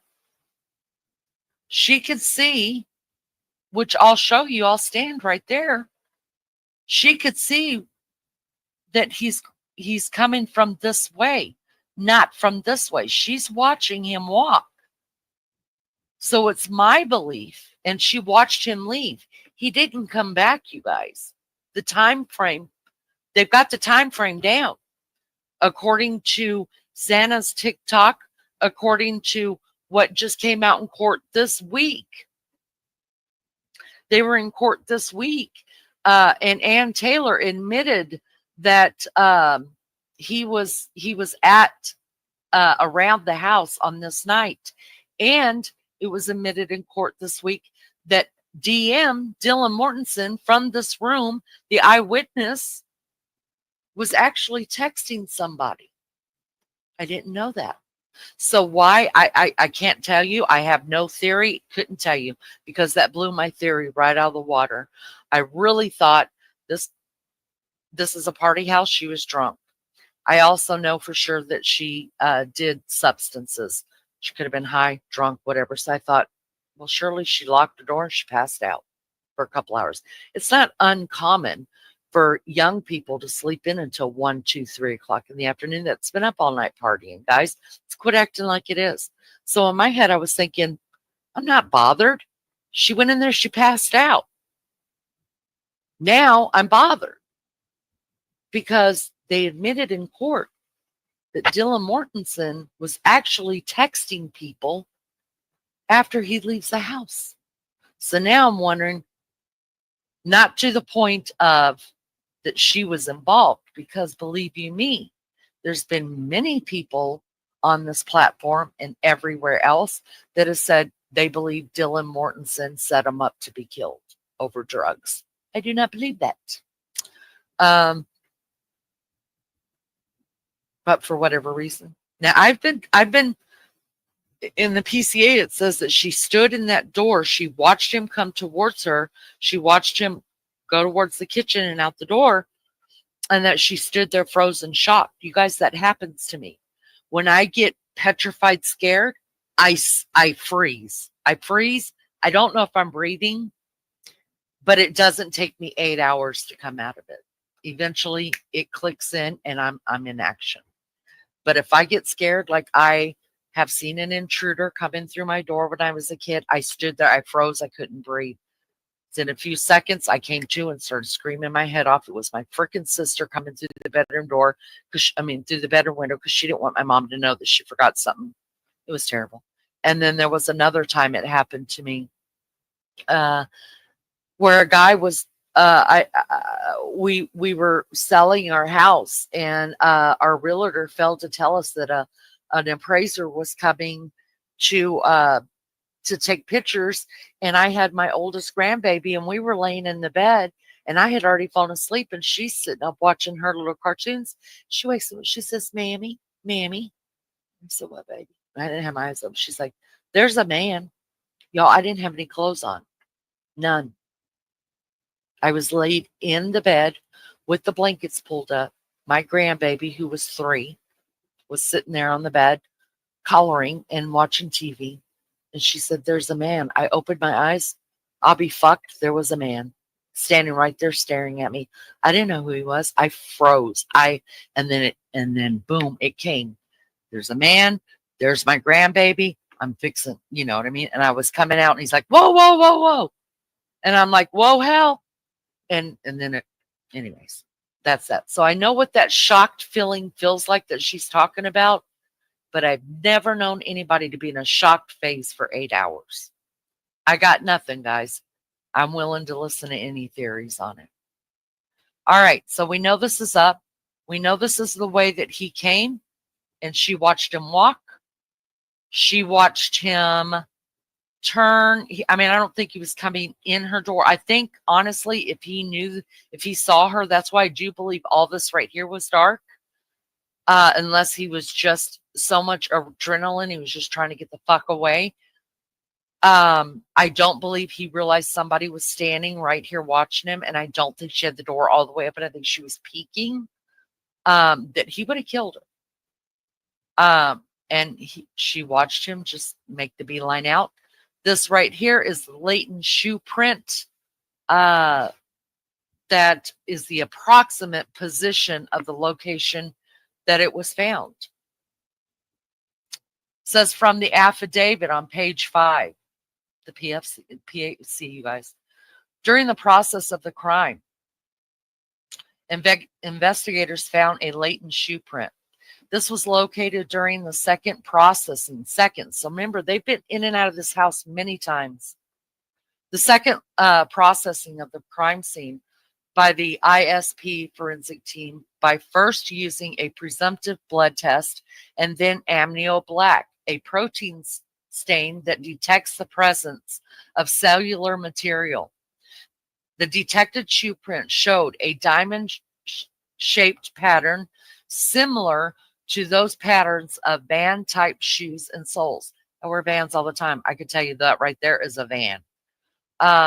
Just outside the door of Diem's bedroom, located on the second floor. This is consistent with Diem's statement regarding the suspect's path of travel. You could see which way the foot is walking. Okay, so maybe it's right here. They're not telling you it's exactly right there to the second. It could be right here, but for sure it was facing in the path of travel. All right, let's go into Diem's room. Dylan Mortensen. Look at the floor so I could see where I'm at.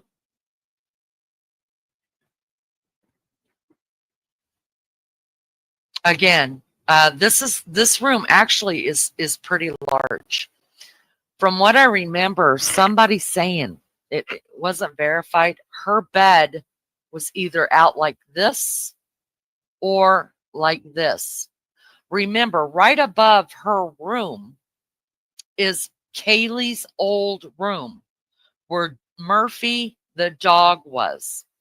So DM says that she thought Kaylee was upstairs playing with her dog because she heard the dog barking and she heard. But what this was that she was hearing was the fight between Kohberger, I believe, was the fight between Kohberger and the girls. Here's a stock picture of what the bedroom looked like. Looks the same as in, what they've taken afterwards. Let me show you something really neat. This is a supplementary view, DM's view at night from the doorway when she saw the intruder. Now imagine DM sleeping in the dark, which, in my mind, in my way of thinking, it had to have been dark because he didn't see her. I think there was light outside her room, but I think it was dark inside her room.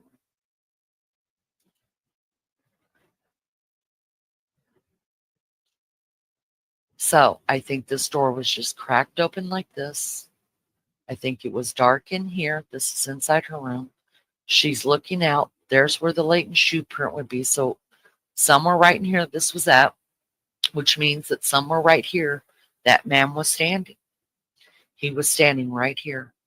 And she watched him from about right here, right? She didn't say he came from this way, which would be from downstairs, right?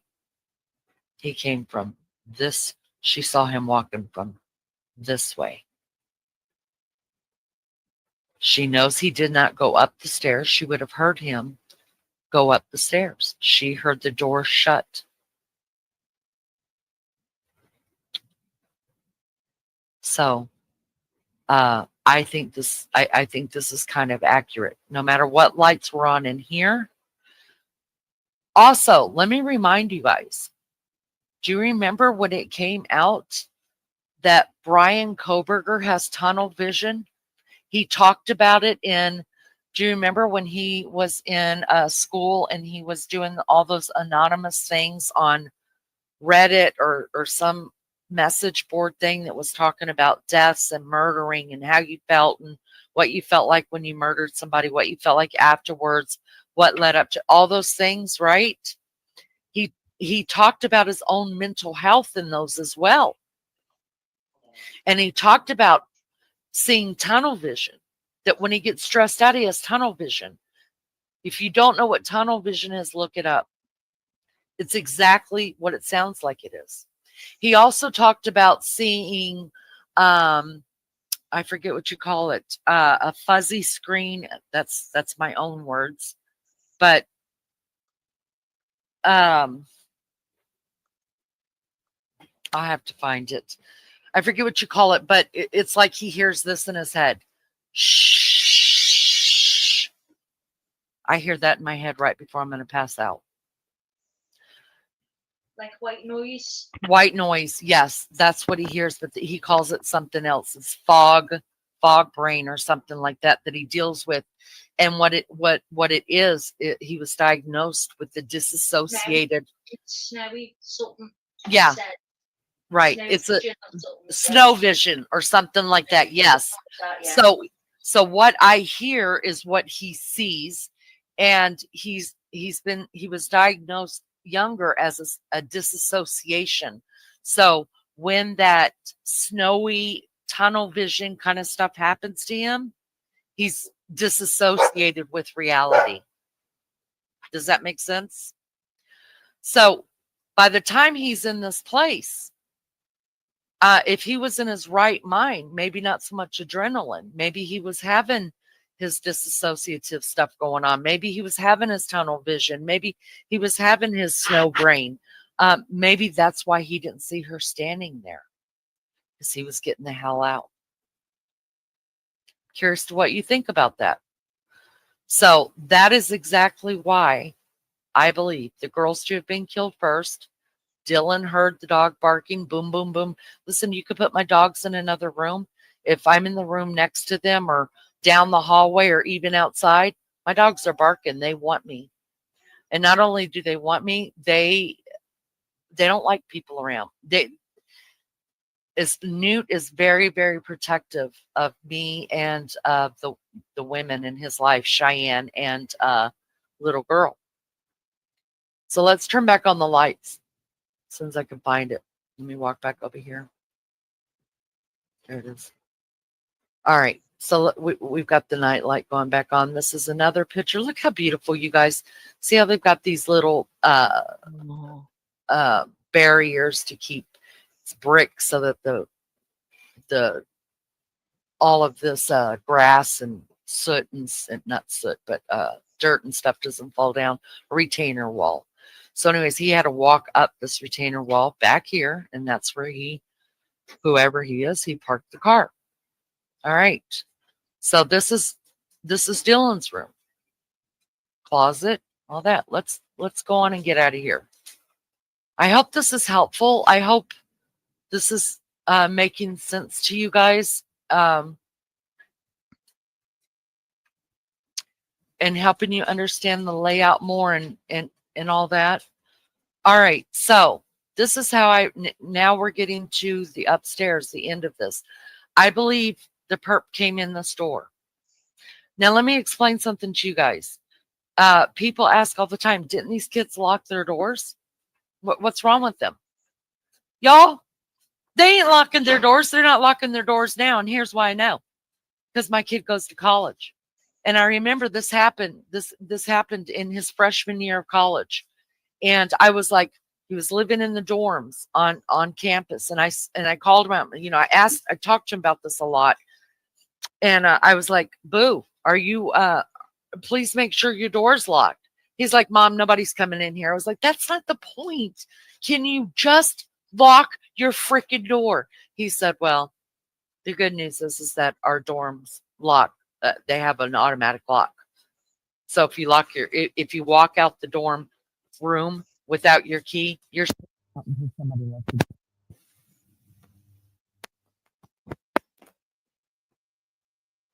She's pulled the cable, guys. I just unplugged. Sorry. Issues. There I am. The reason I don't know what you guys heard, but let me go back. The reason why I know that these kids aren't locking their doors because I've got a college student. He lived in the dorm rooms his freshman year, and this happened in his freshman year. And I called him because I was calling him all the time about shit. And I was like, please, God, please just lock your door. And he's like, Mom, Nobody's locking their doors. Nobody cares. Nobody's coming in, blah, blah, blah. And then, once he got me, he was like, Mom, calm down. He's like, the dorm rooms lock automatically when you come and go. He said, if we leave our keys in the room, we get locked out. I felt so much better about that. But I will tell you this. He has lived in the fraternity house, and there are many ways in and out of that fraternity house. I can't even tell you. And do you think they lock the doors? No. And the door and it's several, I think it's 3 stories as well. Their fraternity house. The second floor, when you come into the second floor, you just run up these stairs outside and they prop that door. They leave like a little shoe or something in it so the guys can come in and out. So if they're drunk and they don't remember their code, they're not waking anybody up. And I remember the first time I knew it, I dropped him off late at night for something, and he ran inside that door and the door never shut. So I called him real quick. I'm like, hey, the door isn't shut. Get back down there and lock that door. He's like, Mom, it's fine. We leave it like that all the time. Y'all, because of this, y'all think I haven't been worried? Because I know for a fact my kids and every other kids probably in all of these colleges that are living in these houses, they don't lock their doors. So no, this door was not locked. And it's not uncommon. I believe he came in this way. The latent shoe print that's here is not coming this way, so we know this one is leaving. I believe he came this way. First thing he did was go upstairs. Now, Steve Gonsalves, Kaylee's dad, said something really, really smart, and I believe him. He said if he was not going after Maddie or Kaylee, he has no reason at all to go upstairs. There's no reason to. If he was going after Dylan, he would have got her. If his intended target was Xana, because Ethan wasn't even supposed to be there, he didn't live there, he would have come straight in, come straight this way without even bothering the upstairs, right? Gone over here and then headed right in there to Xana, killed her, turn around, and left. Right? So that also kills the theory as of Xana and Ethan being killed first. He came right in. The first place he went is upstairs. Why? Because one of those girls were the target. Kaylee was not supposed to be there that weekend. I believe the target was Maddie Mogan, which worked at the coffee shop that he went to all the time. So you go up the first flight of stairs, you turn the corner, you come up the next flight of stairs.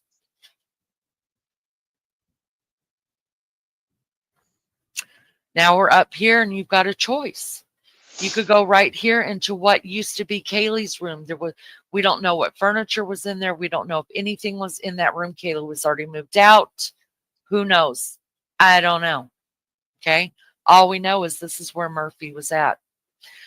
I believe Kaylee probably put Murphy in here with all intents of going back in here and going to sleep with Murphy, and shut Murphy in here so she could go visit her lifelong friend, Maddie Mogan. Now follow me on this theory, guys. He comes up the stairs.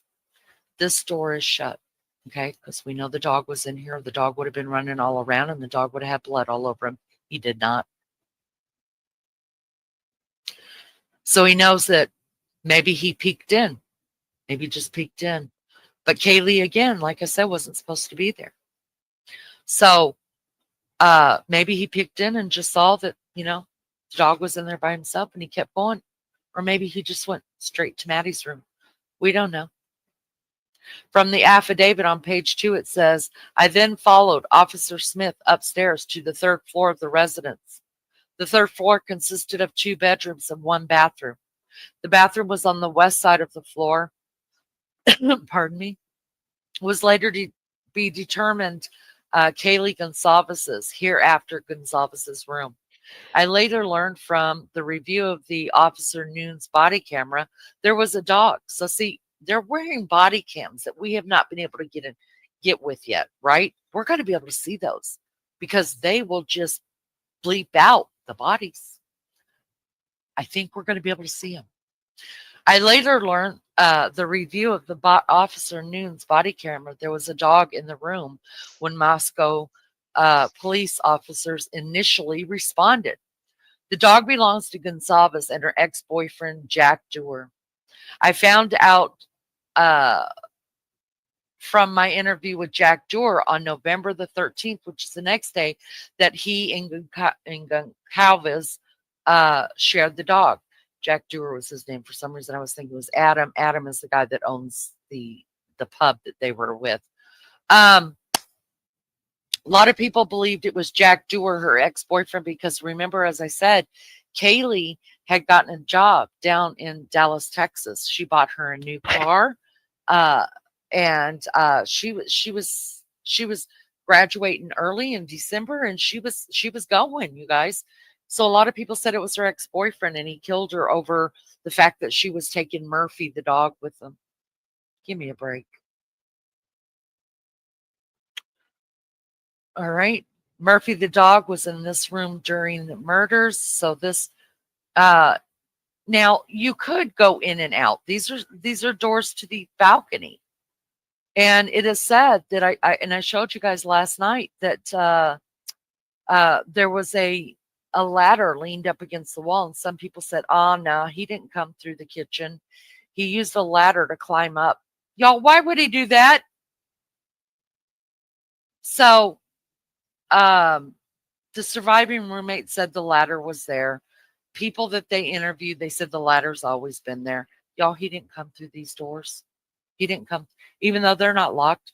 That's too hard. He was in and out. So this was Kaylee's room. The dog Murphy was in here. He comes up the stairs, which is right here. I don't believe he went into the bathroom. Let's just go to the bathroom for shits and giggles, see what it looks like. Y'all take a choice, shit or giggle. It's your choice. All right, here you go. It's just a very small bathroom. Again, there's Kaylee's old room. Murphy the dog is in there. Let's walk out here. So we believe he comes from up here. Maybe peeks in here, maybe listens. Murphy's in there, hears him barking. Turns this corner, and I believe he came into Maddie's room. So let's go in there. Y'all, here's a picture of Maddie sitting right here in front of her window. See the window right there? If you look at the pictures of the crime scene from outside the home, you could still see this cute little pink M that she always kept in her window that was there. We know she had her little makeup mirror desk here. She was cute as a button. Sweet girl. Y'all, she weighed like 98 pounds. She was tiny, tiny, tiny. Then we're going to look at this picture. So this is the picture, like I said, looking from outside. This photo shows the window above with the balcony. This is Madison's room, and where Madison and Kaylee were found. This one right here, you see the pink boots right there in the window as well. The photo also shows the window of bedroom 2A, DM's bedroom, on the night of the murders. Right here. So there, she's hearing thunk, thunk, thunk. That's what she's hearing. And a dog barking. So she's thinking, those bitches are up there playing with the damn dog, and I'm exhausted, and I'm high, and I'm drunk. Okay. So that's why she didn't think nothing of it.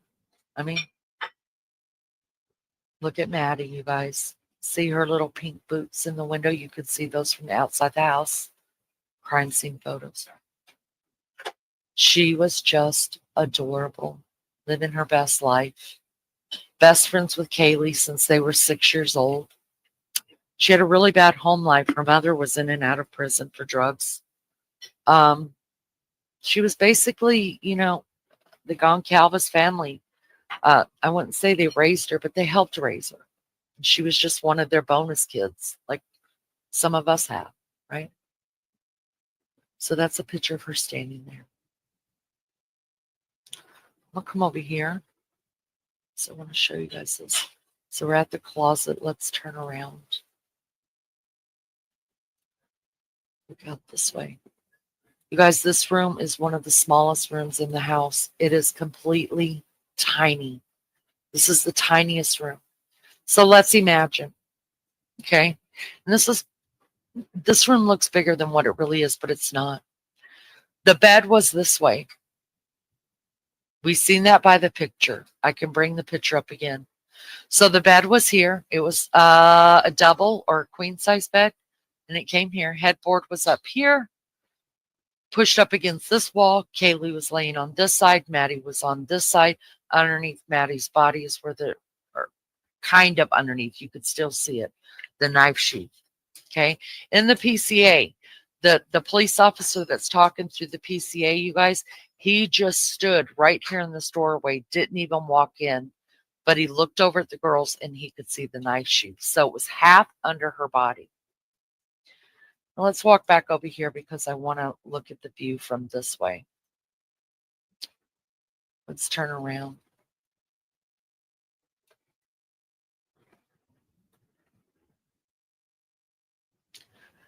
Here's what's in the affidavit about this. As I entered this bedroom, I could see two females in the single bed in the room.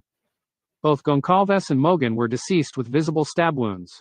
I also later noticed what appeared to be a tan leather knife sheath laying on the bed next to Mogan's right side, when viewed from the door. The sheath was later processed and had K-Bar, USMC, and the United States Marine Corps Eagle Globe and anchor insignia stamped on the outside of it.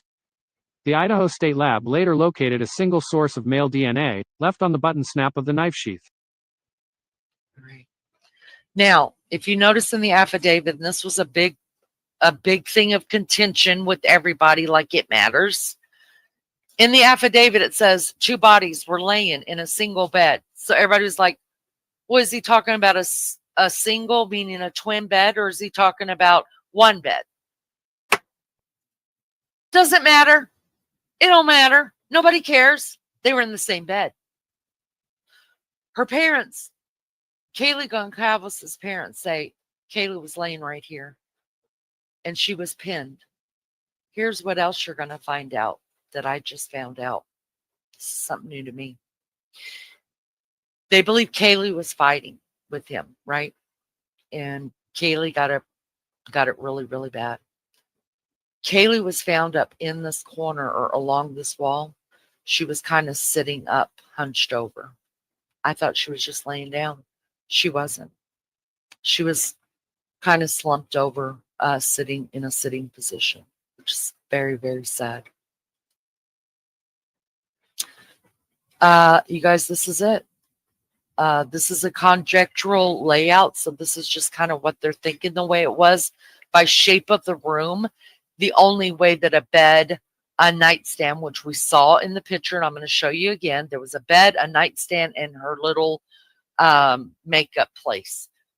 This would be the only way that this room would work. It couldn't fit any other way, so that's what there is to believe.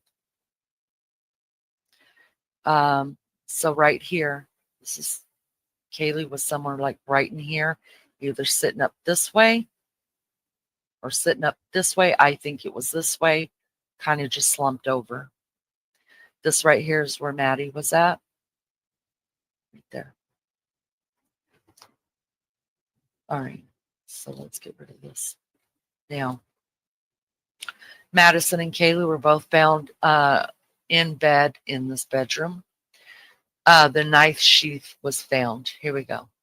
This is also from the affidavit. I also later noticed what appeared to be a tan leather knife sheath laying on the bed next to Mogan's right side when viewed from the door. So like I said, the officer was standing right here, you guys. He hadn't even walked in the door when he looked in and could see the knife sheath. The knife sheath was later processed, and you guys already know because we already read that. And on the snap is where Kohberger forgot that he should really make sure to get in there, clean that.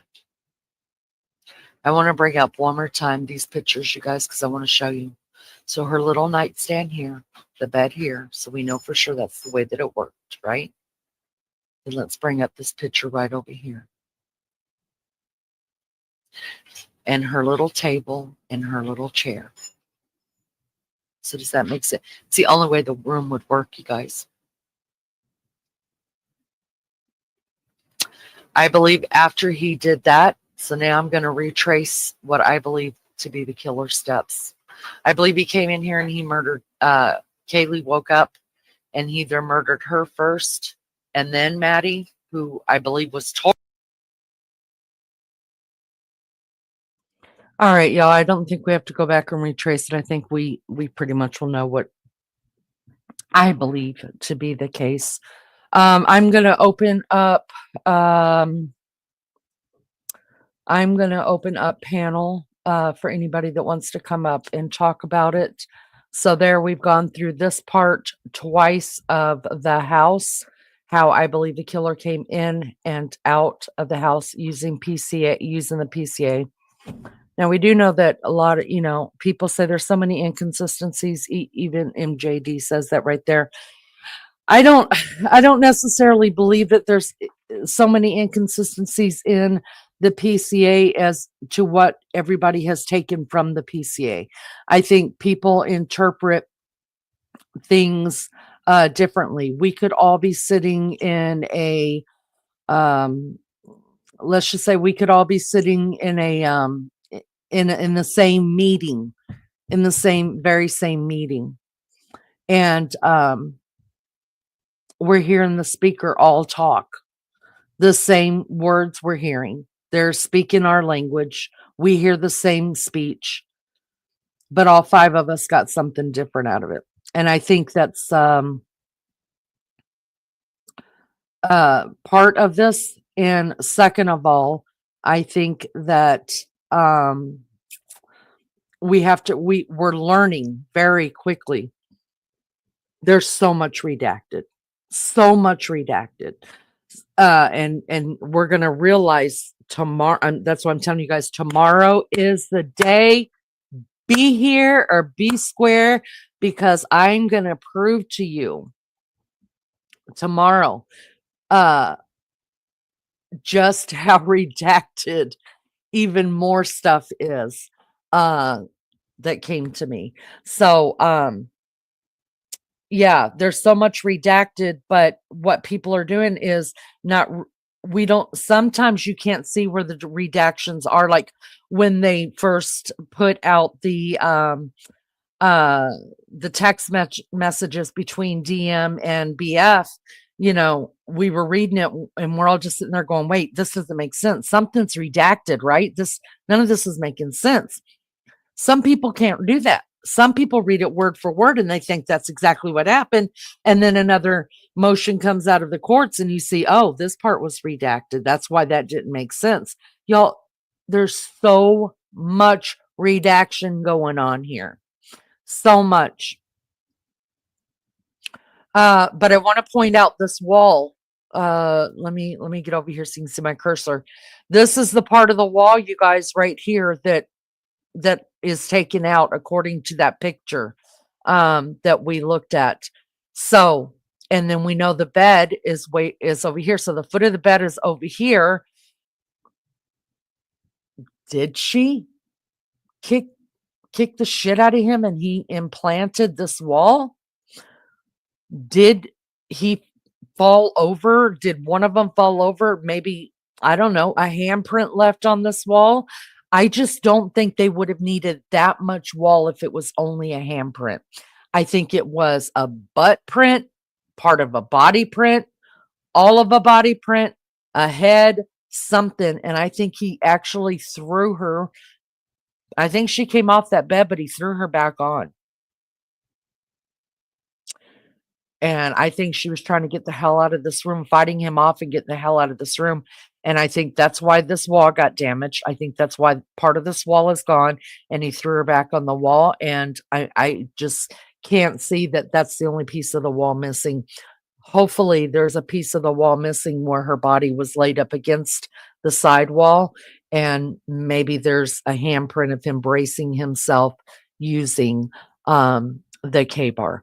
So let's bring us back up here. Get rid of this.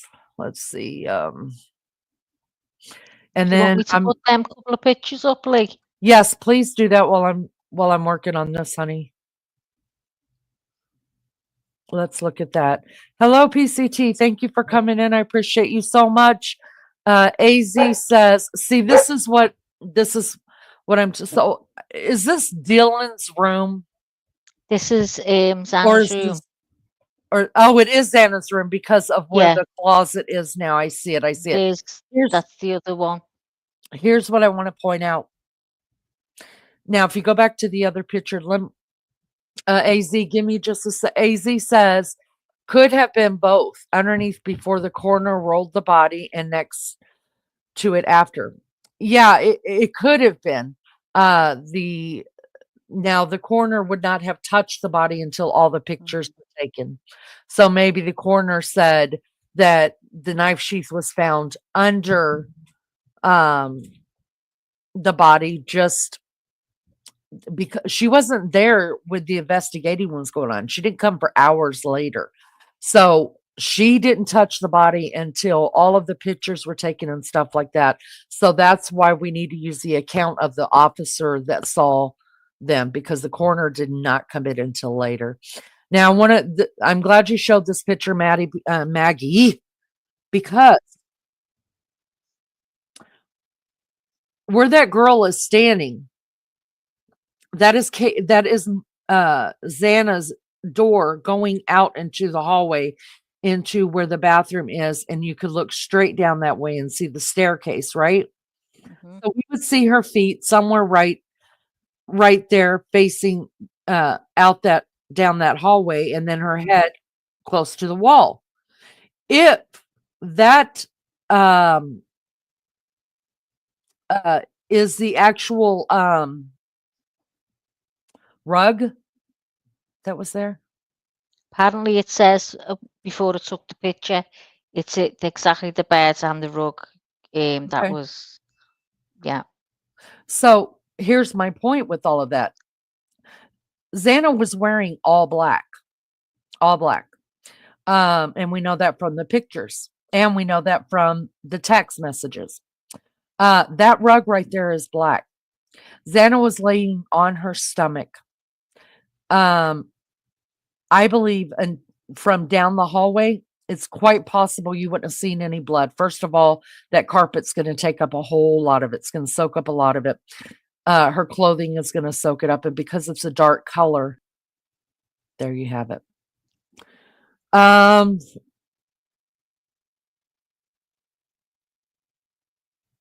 Let's see.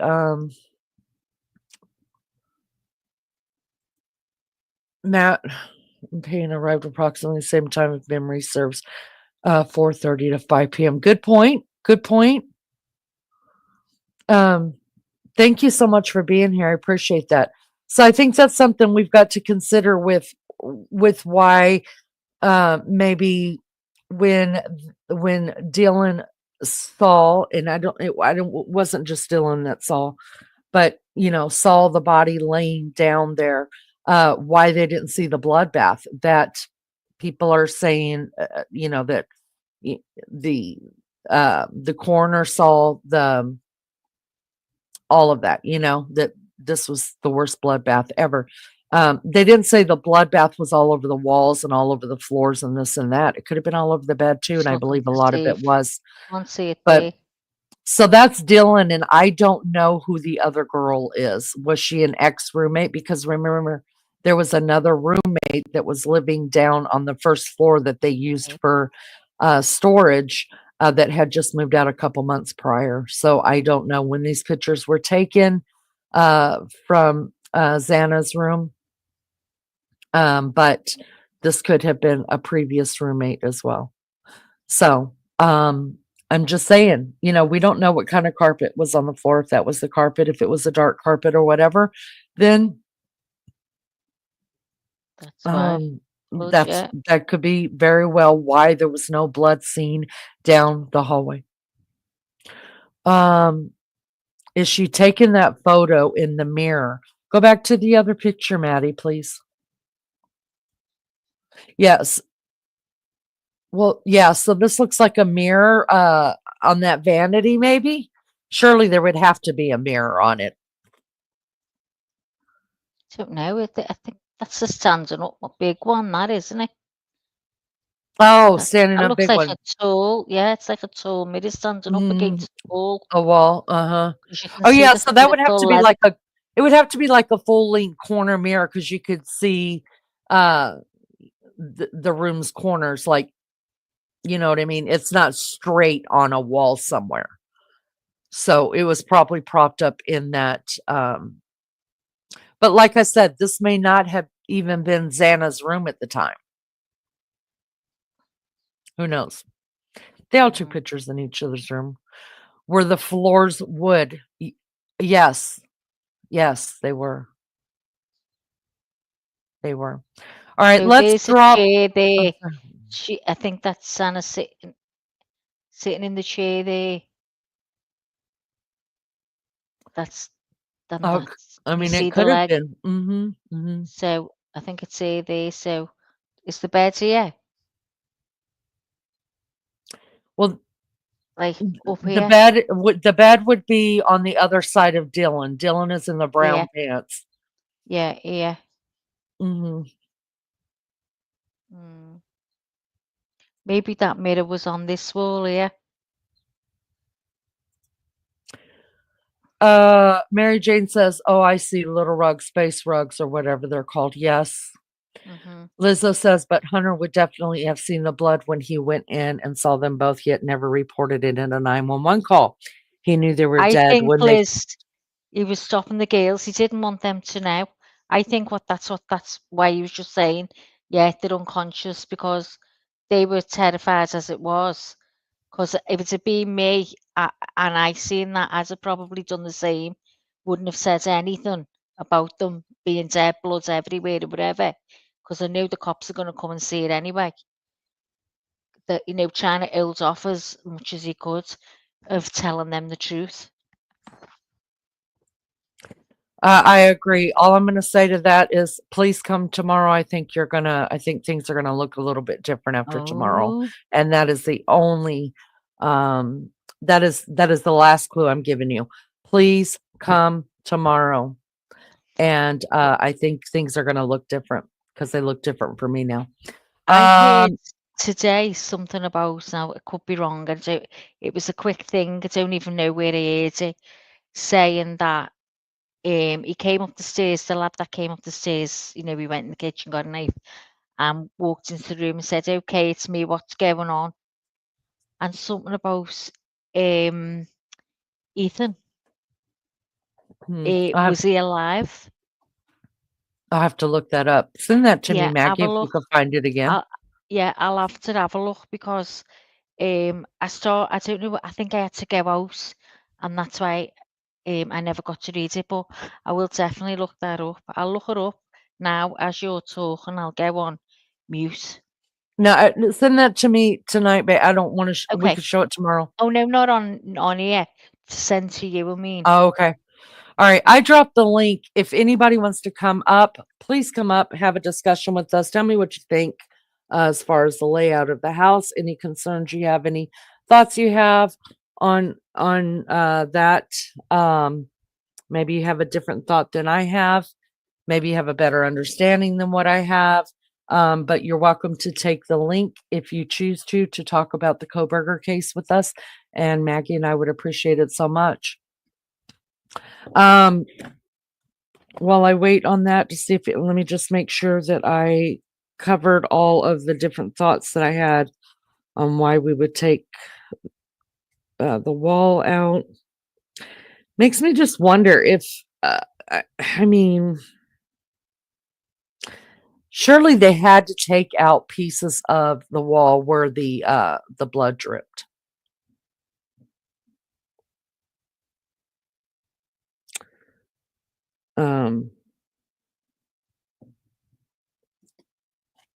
I think I got the rest of it.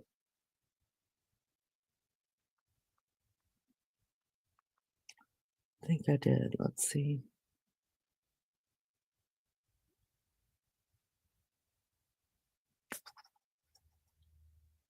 I just sent you it like anyway, so. Thank you so much. What says you, Mags? What You got about love? anything? You got anything? No, it's just my head's everywhere. Goes from one thing to another. Mm, mm. I'm dying to hear now what you've got. Oh, it's so good. I love Revelations, and I could still be wrong, but it makes complete Yeah, sense to but it's me. still, if you give it and you're like, oh, it's when you hear other people's reactions, isn't it? What they think, and it's good. Yeah. It's good. You Uh, got me thinking. let me tell you guys. Oh, mercy, is it not here? So there is let me look this up real quick. There is a schedule.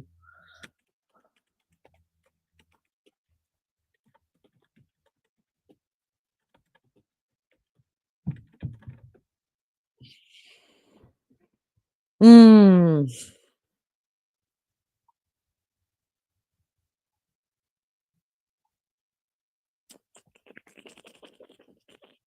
Now you guys know there was a closed hearing. Yeah, I'm just looking at that as well.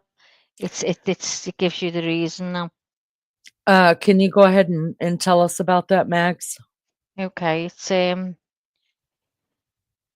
on.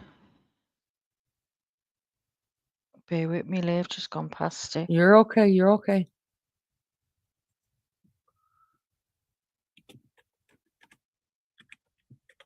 So it's breaking news. Bryan Kohberger's secret hearing revealed, and it's on the Drunken Turkey show 2 hours ago. So I don't know what you want me to do. Yeah, I don't want to play his stuff. Yeah, because yeah. I didn't think that they had had released what it's about because it was in secret. Let me look up on the case, the court cases. Let me see. Go on, Lee. You're good. You'll find it. Let's see if anything was released just since I've been here this morning. I expect quite a bit. If you guys notice, all right. So some stuff did come out since I have. There's been three things released since this morning was the last time I looked on the state of Idaho versus Bryan Kohberger. Maggie, I don't know who that is. I can't see chat. Yeah, Can you it's bring that okay. person? Yeah, I've got it. It's Sean. Okay. Hi, Sean. Hi, honey. So Hey, there you guys. there are three I'll be right things. in. Okay, Sean. There are three things that were put up today.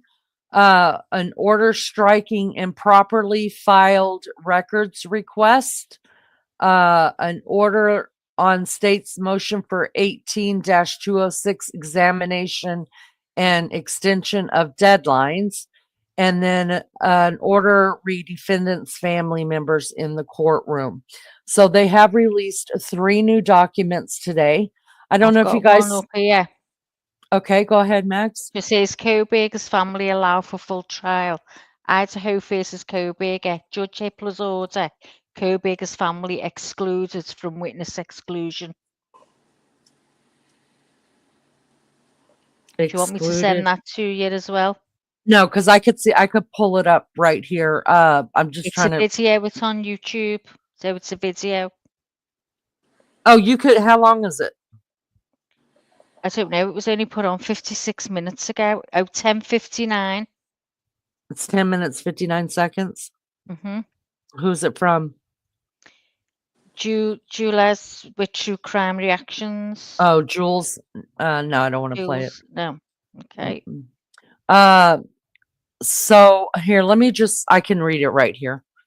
Let me just see. It's only 3 pages. All right. Let me put it up. Max can read it. Yeah, let me put it up. This is what Jules probably was talking about. Lunch Lady says BK was most likely in the house before. I would think, she says.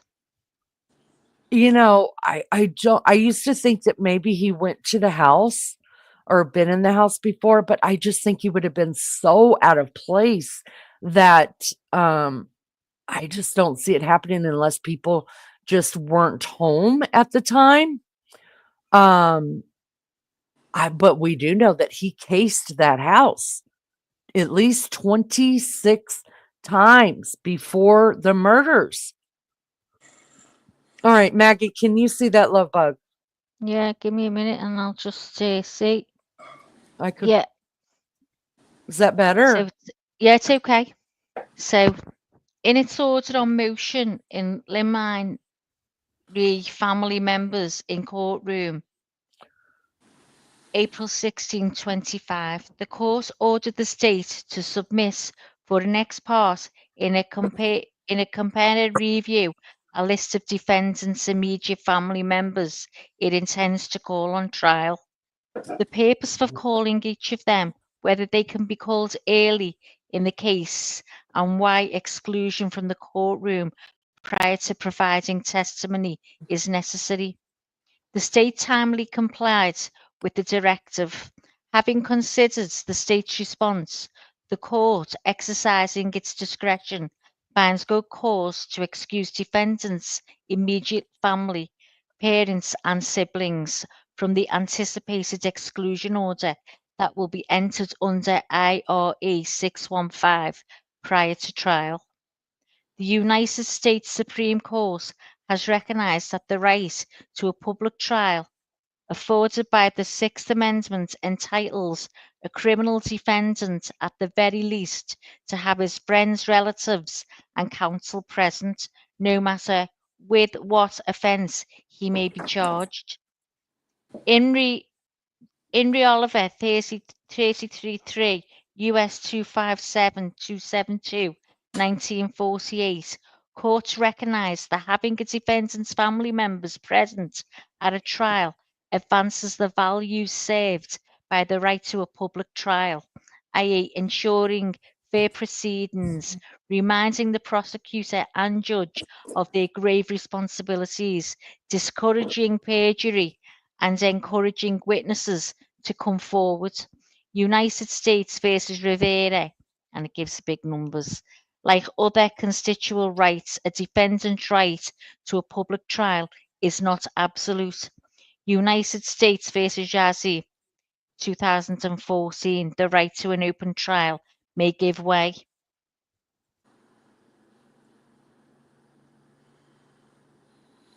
Sorry, Max. I'm trying to get it All right, down. Lou. For whatever reason, why won't it let me scroll? What the hell's wrong with my scroller?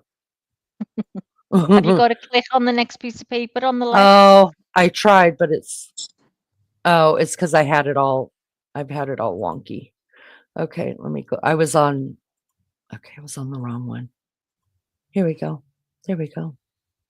Certain cases to other rights or intercess, Wallet versus Georgia, 1984.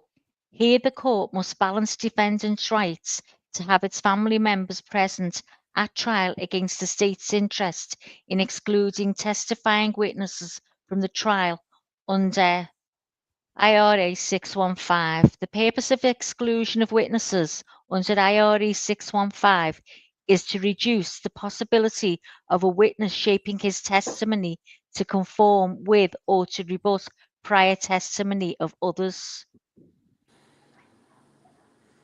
Under the circumstances here, the court does not find the excluding the testifying members of the Kohberger family will serve this purpose. Namely, the scope of the family members' proposed testimony is very narrow and is not necessarily tied to the testimony of other witnesses. Further, the family members were previously interviewed regarding the matters on which they will be questioned at trial. These prior recordings serve to protest against any attempt by the family members to mould their testimony based on how others testify before them. In addition, the trial publicly in such that defendant family members are likely aware of what the testimony and evidence will be in the state's case in chief. Thus, exclusion pending the testimony will not necessarily prevent them from conforming their testimony. Finally, The state has indicated it will prefer the family members remain in the courtroom and be called when the state sees fit, rather than calling them out of order witnesses. In sum, given the defendant's rights to a public trial in general, the importance of the presence of his family members to both defendant and to the family members, and exclusion of his testifying family members under IRA 615 will not advance the purposes of the rule. The court will allow them to remain in the courtroom throughout the trial. Wow. Okay, and the Oh next my God. page is just a Latham certificate of. County, yeah, it's not Mhm. on there. Yeah. Wow. All right. So what So I they have can read stay that in to there. mean. Go ahead, Max. So they can stay, when you read it yourself, so they can stay in there while the trial's going on.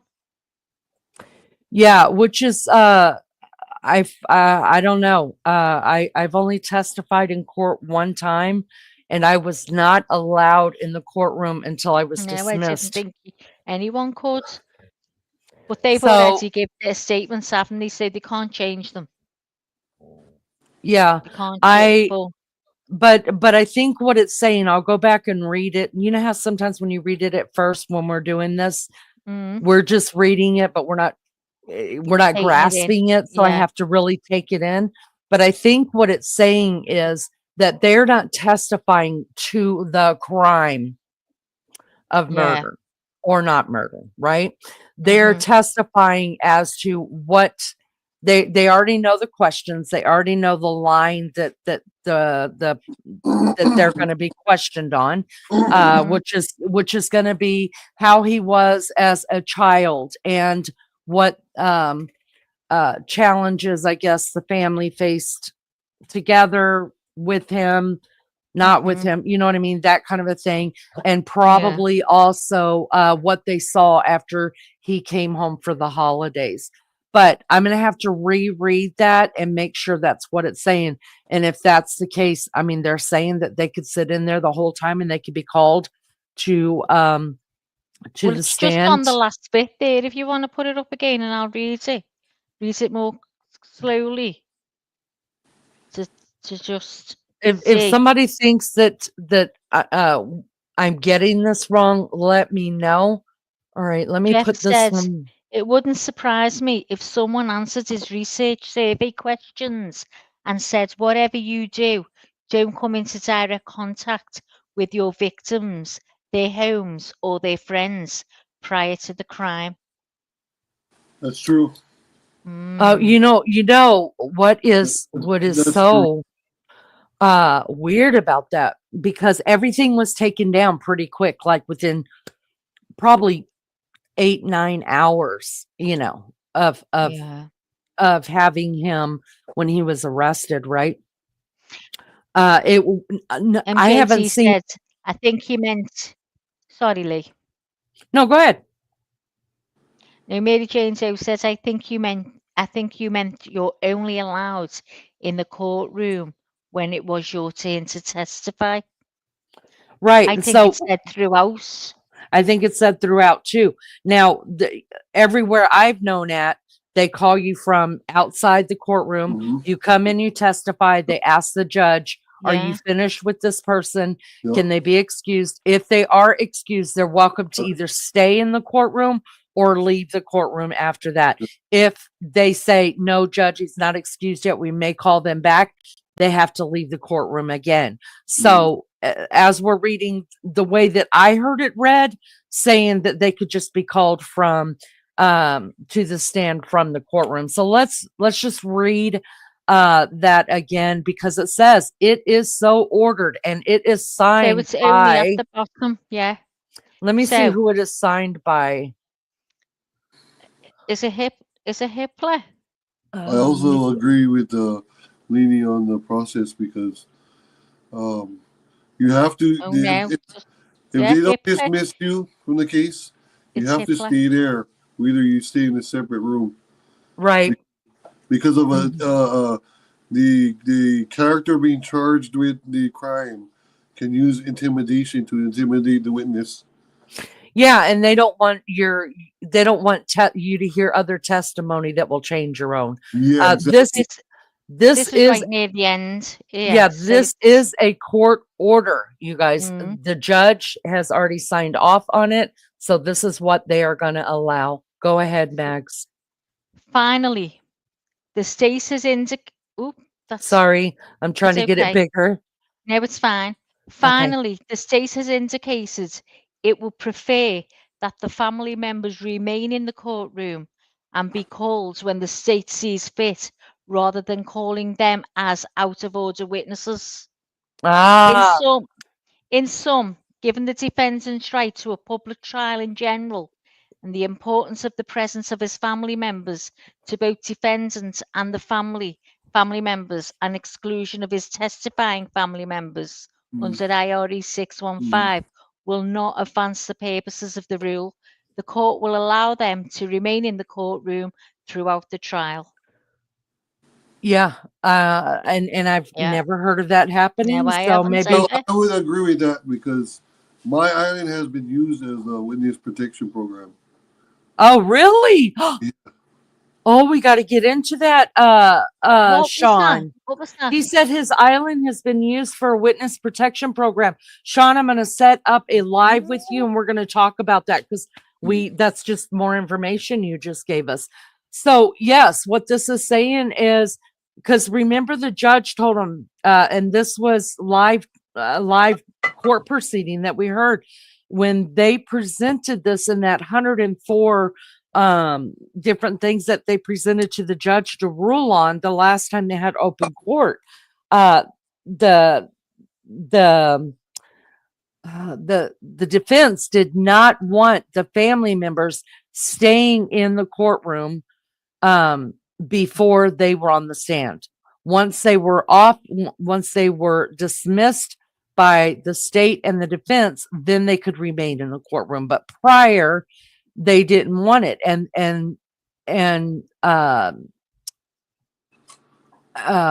Anyways, but the state also says that's kind of not fair because the defense is saying it's kind of not fair because that the people who are being called to testify are also his moral support, right? They're his people that are going to be there for moral support. And it is going to be traumatic for him not to be able to look around and see his own moral support sitting there because they are on the witness list, right? So that's what they wanted the judge to make an order on, whether, when they could stay in court. Do they have to wait until after testimony? And the judge brought up to him, he said, why can't you guys put them on the list at the very, very beginning?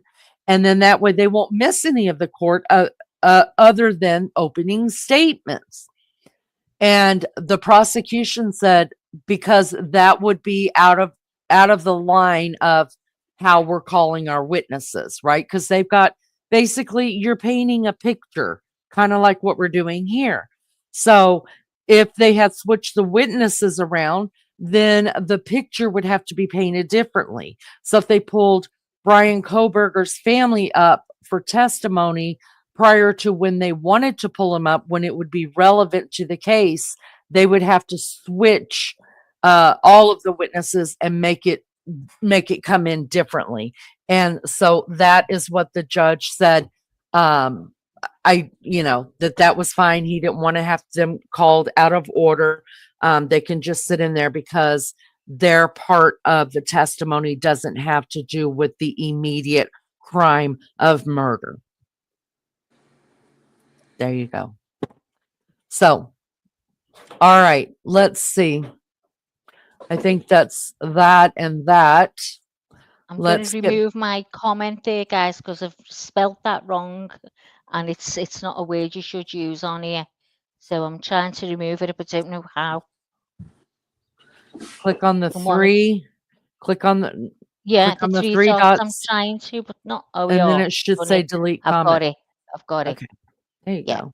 Done. You're learning, girl. You're learning. Thank you so much, Rapper. So now I know how to delete the comments. The reason why I went to say the last statement is because I went to answer Jeff H on the victims, their homes and friends and stuff. This one. Yeah, Go ahead. where kids, if children or females are put in danger, they're usually sent here to disappear from continental U.S. because of their husband's past. crime. Okay. I'm just gonna let you know, Sean, we are gonna do a whole live on that. And no, don't I ain't kidding, Sean. I will get with you in just a little while, and whatever time you can do it, whatever's easier for you, Oh, whatever. we're gonna talk about that. I think that is awesome. And you know what this is? Let's hold on just a minute.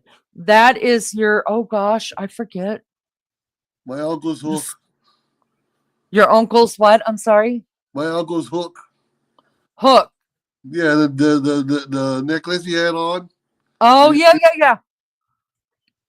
What is that? A bone? Yes, this is ivory. Oh wow. Oh.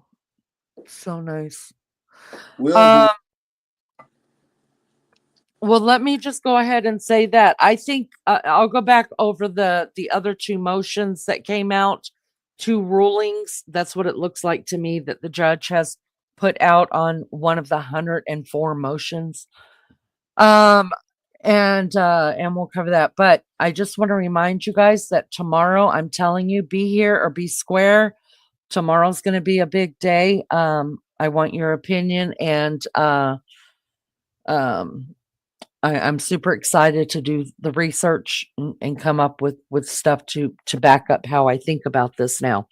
So I'm going to go ahead and end the if nobody else has anything to add to it, end the Kohberger part of this, and we'll just go on to just the rest of a live, hang out with Sean for a little while, or anybody else that wants to come up on panel and hang out for a while, just chit chat, and just hang out, unless anybody has anything else that they want to discuss. No, I just want Maggie to be in was- tomorrow now to find out. Oh, girl, it's gonna be good. It's gonna be hot. oh, you want me to turn it more hot? Oh, you go on. already are, Sean. on, Go go ahead. on. Do Hold you? on, hold on, how's about this? How about I put on my traditional garb and show it to you? You're trending what? My traditional garb and show it Oh to yeah, you. yeah. Do that. Let me put you on big screen. I'll be right back. What's he sharing us? He's putting on his new garb, he said. And let me take.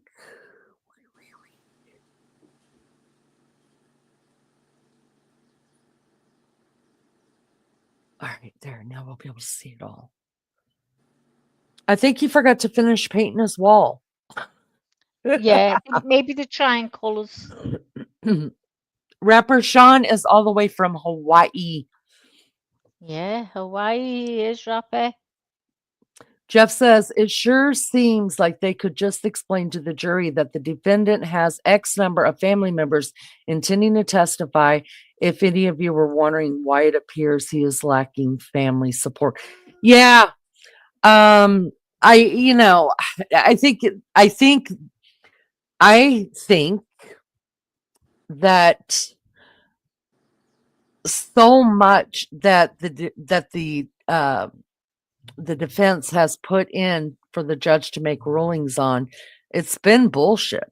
And the judge is like, no, you're full of shit. I'm not doing that. That he's giving him a bone whenever he can. Let's see it, Sean. Not yet. Now listen, Sean's gonna dress up for us, y'all. Y'all better get excited over this. Sean is from Hawaii, you guys. He is a big God has just, I'm floored every time when I think about the people that stick around and come around to this channel, and we've been so blessed. I mean, people. Good people, honest people, and with the most interesting stories. And I'm blown away. I mean, we've had some crappy people that the mods had to mod, and get them out of here. But You know what I everyone mean? has that, don't they? Yeah. I mean, this has been quite peaceful. There's never Yeah. hardly been anything on here. Yeah. And It's been a lovely place to come to. exactly. And if I'm just blown away. I'm every day I come on here and I think about it, I'm just like, I'm blown away. And I Nice. truly do believe that God put us all together. That's just Yeah. what I believe. And I'm always going to believe that because all good things come from God. But anyways, I feel like I need to run over there and finish painting for Sean because I know. And all good things come in good parcels because you got me. I got little parcels, Little little parcels. Yeah, tiny little parcels. boxes. Hi, Joyce. Nobody else has got it, me. Nobody else has got, believe me, and they've tried to get you from me. Everybody's tried to get my I'm people. unique. It's not going to get me. People, and I'm just like, I told Maggie, try to leave and see what happens. Try to leave. See what I will have every English person I know pouncing at your door and dragging your wouldn't leave butt you, right Lee. back to Courtney I Lady. wouldn't. This is my home. That's the good thing about having people on all the continents, because if one of yous mess up, I'm sending the posse out. I'm sending the posse out to get you to drag you back here. So just be told, guys, Lenny's on the warpath looking for you to drag you back. I am. Look, I got people over there in England that'll come and get your butt. I got the Aussies over there. They'll come and Isn't it drag your butt. amazing though Now we that got a all the Hawaiian. We people got some Canadians. we Y'all can ain't talk going to nowhere. all over the world? All over the It's world. amazing, isn't it? Isn't it? And you get to learn stuff that you never, Yeah. ever would have known. And everything you do. Holy Oh my God. Gonna put a trigger warning up in case you get banned.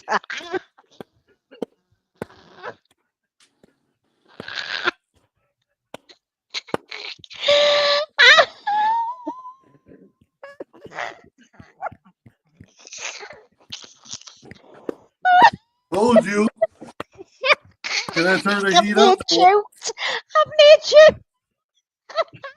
Told you. Can I turn the heat up or what?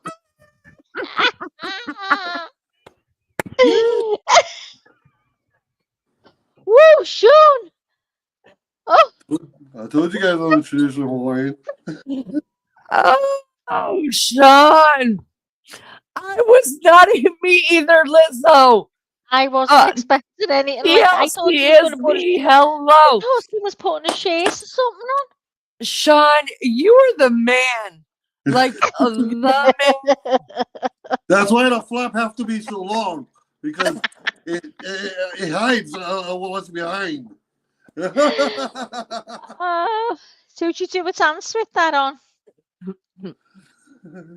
Well, Now- I wear it traditionally, like, ceremonies we do here on the island. Oh God, Sean, Yes, you've just near gave me an heart. Leanie's just near had a second heart attack on the channel. Now, That's why when you guys come, I might be blowing this for you guys to I watch hope this so. Ooh. Have you been practicing?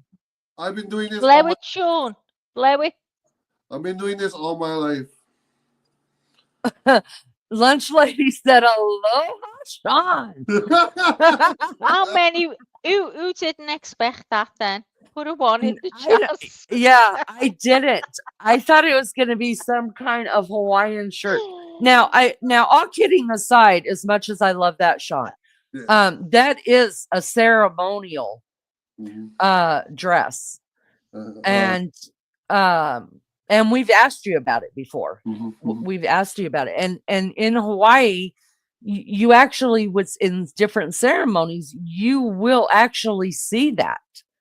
I mean, because it's very ceremonial, right? I'm looking at the comments. So, and a lot of the ceremonies in Hawaii, they come with dancing, right? Yeah. There's always dancing. Both men and women. Both men and women. But I why do you think that the ceremony garb, as you put it, would be so scandalously clad? Because of the churches that came here. Oh, tell us about that. I want to know. Okay, when the 1800s came, you know, like missionaries used to travel around the world on their boats and stuff like that, and try to spread out the word of God. Right. So Let's go, Lizzo. So when they came here to Hawaii, women were topless. Okay. And they were like, no, that's against Jesus Christ. That's a sin. You must put clothes on. And that's why they invented the mu'umu. The muumuu. Yes. Okay. And then, so, I mean, because it's not like you guys all walk around in that stuff all the time. It really is ceremonial. Yes, going back to your roots and how you dressed, because it has a lot of. What about fire? You guys, fire is very ceremonial as well, right? Yes. What? We learned how to make fire out of sticks. Very early age. We're actually taught by the elders how to survive on our own.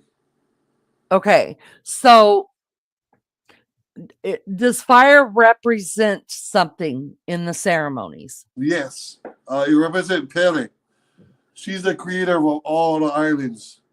Okay. Who? I'm sorry. Said Pele. Pele. Okay. Yes. There's a lot of songs made about her. Yes. So she's the goddess of fire. Okay. And so she's the number one ruler of Hawaii. Okay. So let me ask you this. The when you guys pray, and no judgment at all, when you guys pray, are you praying to Pele, or do you believe in a higher God? We believe in a higher God. Like we call God Akua. Akua. Yes. Okay. And that means God? Yes. Okay. We actually knew about God before the missionaries came here. Okay. So do you believe that God, as in being the God, the creator of the universe and everything like that? Yes. And I also think all religions has a way of fitting in, because we're human beings. We live all in different regions, different languages, different beliefs, you know, and there's not just one savior throughout the whole world. Okay. Buddha is one, you know, in their own, you know, beliefs. There's others. I just don't believe the cults around here. Okay, so let me ask you this. So there's God, and then where does Pele fall into it? She's under God. So do you guys believe in Jesus? Yes. So where does Jesus fall in? Right under God. And then everywhere else is the trickle gods, the mortal gods we call. Oh, okay. So is Pele and Jesus in the same level under God, or is there a hierarchy? Jesus is higher than Pele. Okay. But and you don't believe that Pele was the mother of God, so it's not like a Catholic. No. We're not like the Greeks. Okay. So let me ask you this. What is what is the main religion on your island, or is it not a religion? Is it just a belief in the ancestors and the God and the?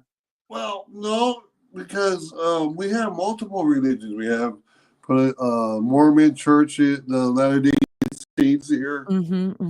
Yeah, we have Christian churches, Catholic churches, Protestant. We've got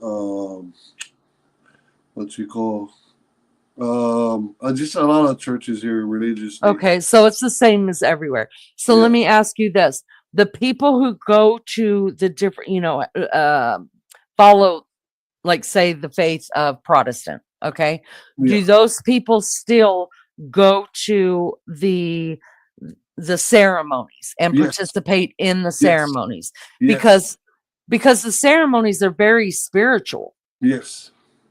I mean, That's what They it's do. about more. Yeah. Yes, they do, because being Hawaiian, we believe, is not something you can put on and put off like a shirt. It's in you. You know, you're born Hawaiian. You're blooded Hawaiian. You're gonna die Hawaiian. And Yeah. it takes over the religious side of Christianity more than what they want us to believe in. You know. You know what I have to say that I love, and I love this about a bunch of different religions, is that but especially in like this, and in South Africa and in Africa and places like that do tribal ceremonies and stuff and hold to that. First of all, is the tradition of it. Second of all, it is very, very, very spiritual. It is so spiritual, and I mean, I may not believe in, I don't know, the spirit. I don't know how to say it. I may not believe in the spirits that you guys believe in, but it is such a spiritual thing. I mean, I mean, I look at Christianity sometimes, especially, and all I can speak for is stateside, because I live here and I experience it. And then You know, the one thing we're not naive about is that a lot of the Christianity churches that appear on TV are just taking advantage of the people. You know. Oh well, yeah, that's true. Yeah. Because you don't need a mansion, you don't need a private plane or a private airport. Right. Yes, you're right. You're correct. But this is what I've noticed, and this is why I'm so interested, honestly, of different religious beliefs and things like this, is because there's always something in each faith that I'm just like, man, they're just, I mean, even though I don't believe in the same plan of salvation, maybe, and the same oneness of God, maybe, I believe in the feeling, the heart, the tradition behind it, and why it is done, and they're so faithful. And that is what I am just like, man, we're supposed to be, I mean, each faith has their total beliefs in the plan of salvation, and their traditions and rituals and such. But one of the biggest ones is Christianity, and I'm a Christian, but there are so many faiths out there, such as yours, that you guys are so much more dedicated and mindful of your spirituality, like people in South Africa, like even the Muslims who pray 5 times a day. It doesn't matter. It doesn't matter what's going on in life. They had to run to Walmart. I know they don't have Walmart people. Don't come at me. But if they're getting a haircut, you know what I mean? They're like, hold it. And nobody says nothing. They just are going to pray no matter what, because that is the very first important thing in their life. And my experience of Christianity in the United States is that church and our faith and our tradition and things that we believe and walking in the footsteps of Jesus is left like in the very back of our minds. If I got time for it, hopefully maybe before I go to bed, I'll say my bed night prayers. You know what I mean? I'll pray for you tonight. And then like Mormons, y'all, I mean, there's been not, I mean, I haven't come close to talking to or researching every religion in this world, but I've done the big ones. And the one thing about Mormons, and they have nothing in common with me, zero.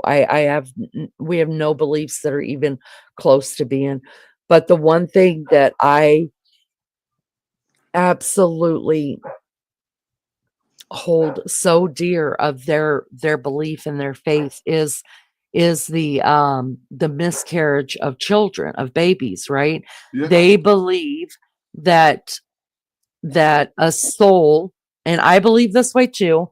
I believe that a soul, the minute upon conception, the baby gets a soul. You don't have to believe with me, and I'm not getting into it. I'm just telling you my belief. And they believe that as well. So if the baby passes like in miscarriage, or the um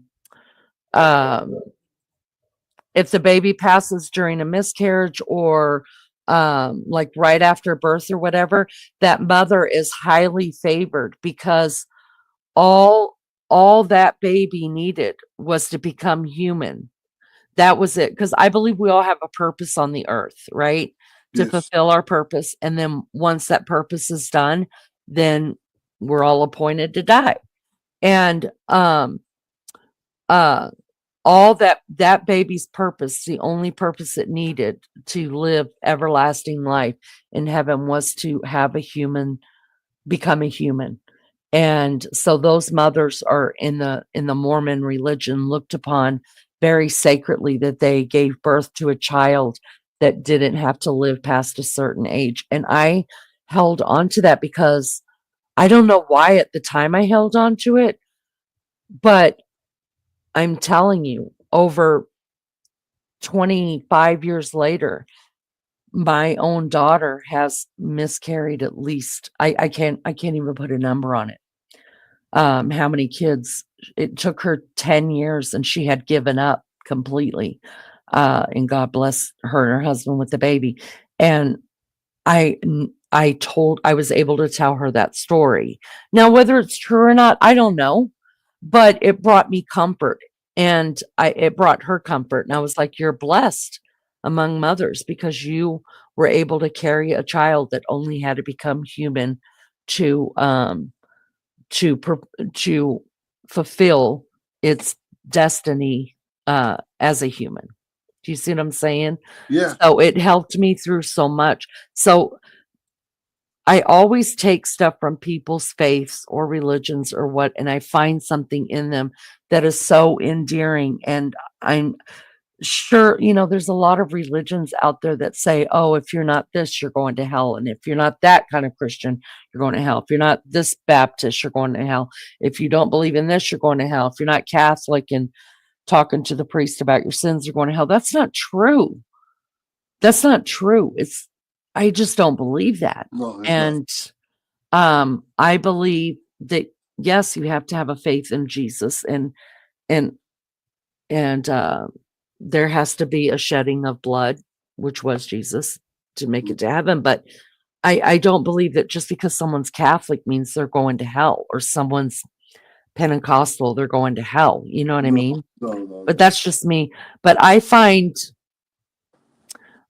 ceremonial things very intriguing, because that comes from years and years and years of passed down um love and respect and honor. What says you, Maggie? Are you even awake, Maggie? I'm putting everybody asleep here, and I'm so sorry.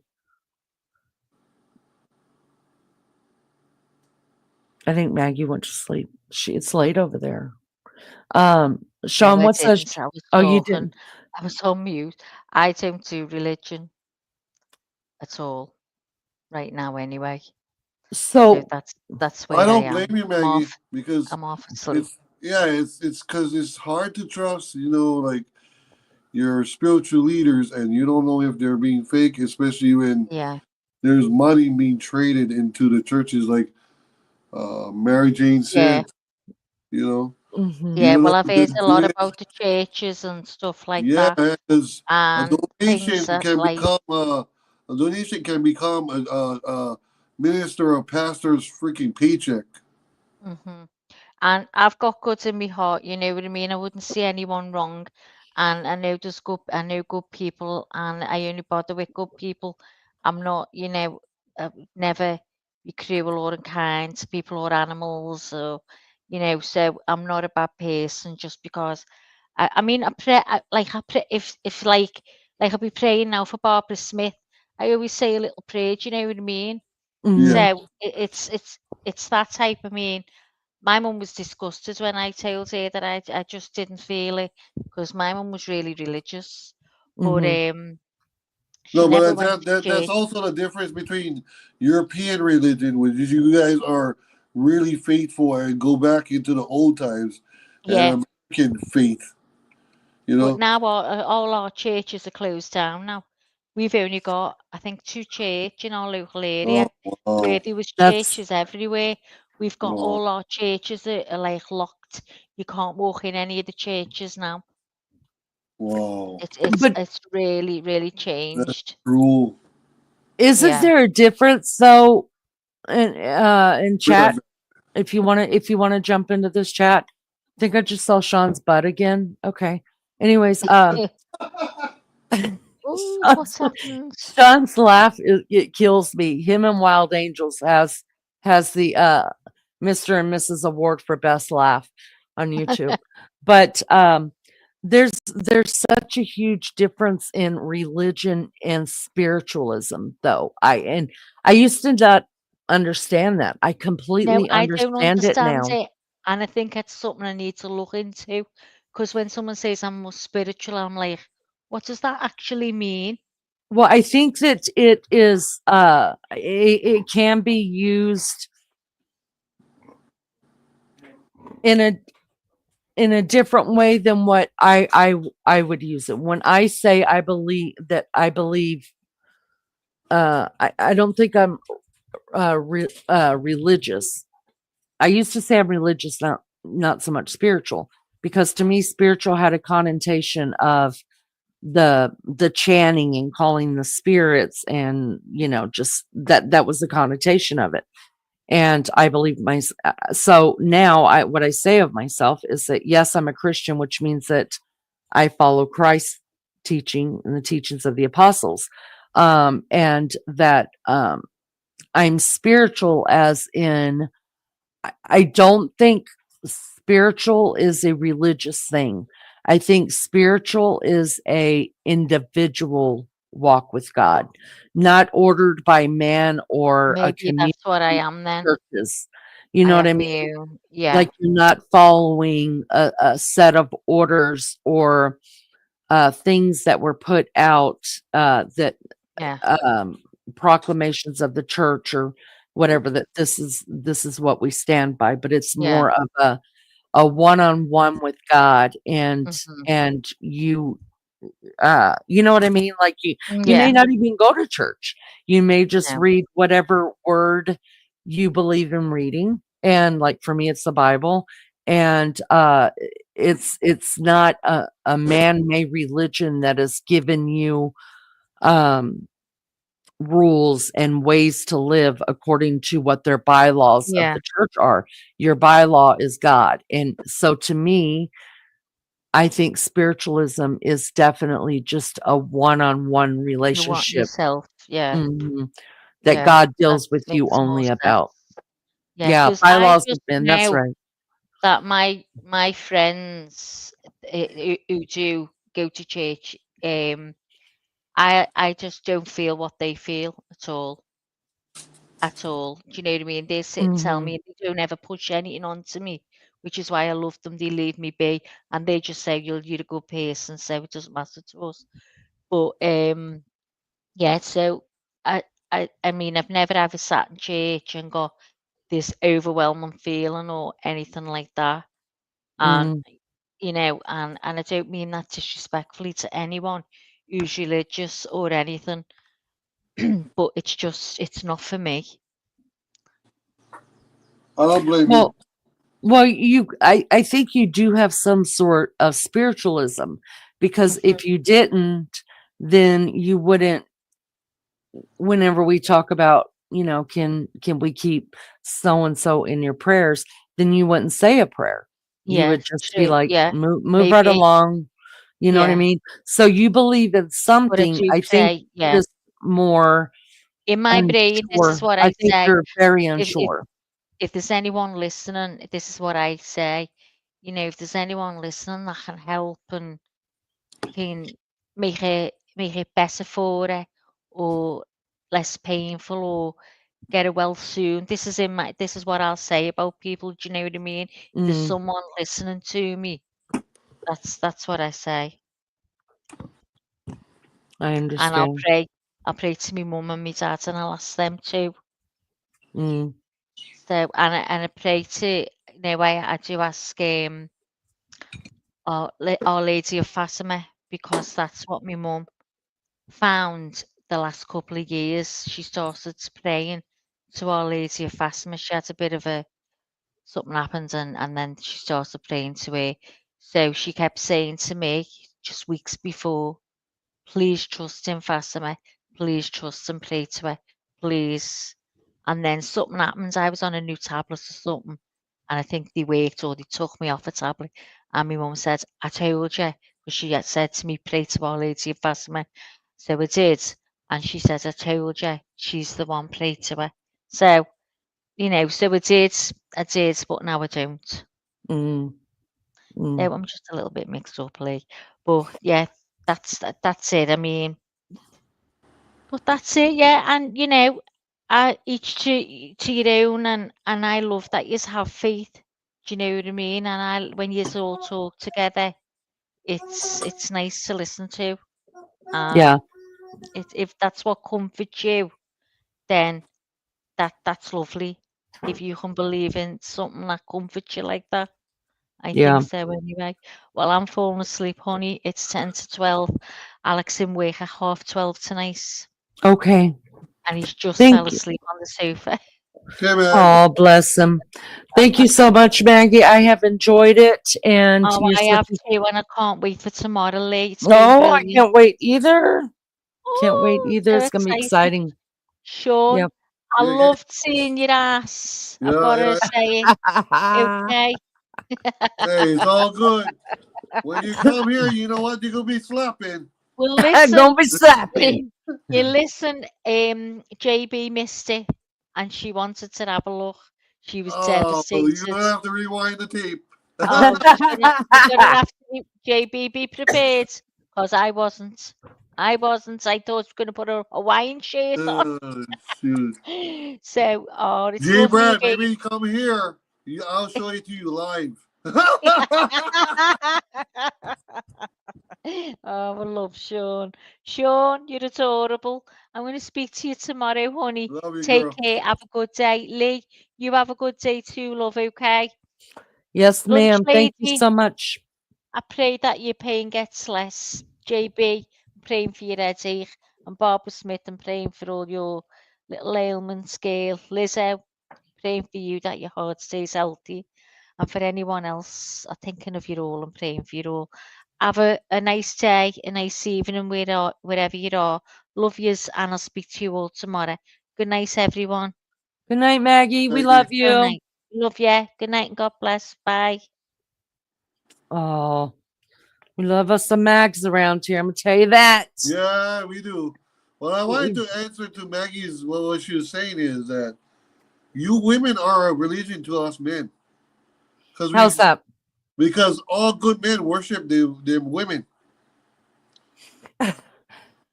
Good men. There it is. Hi, Kelsey. It's me.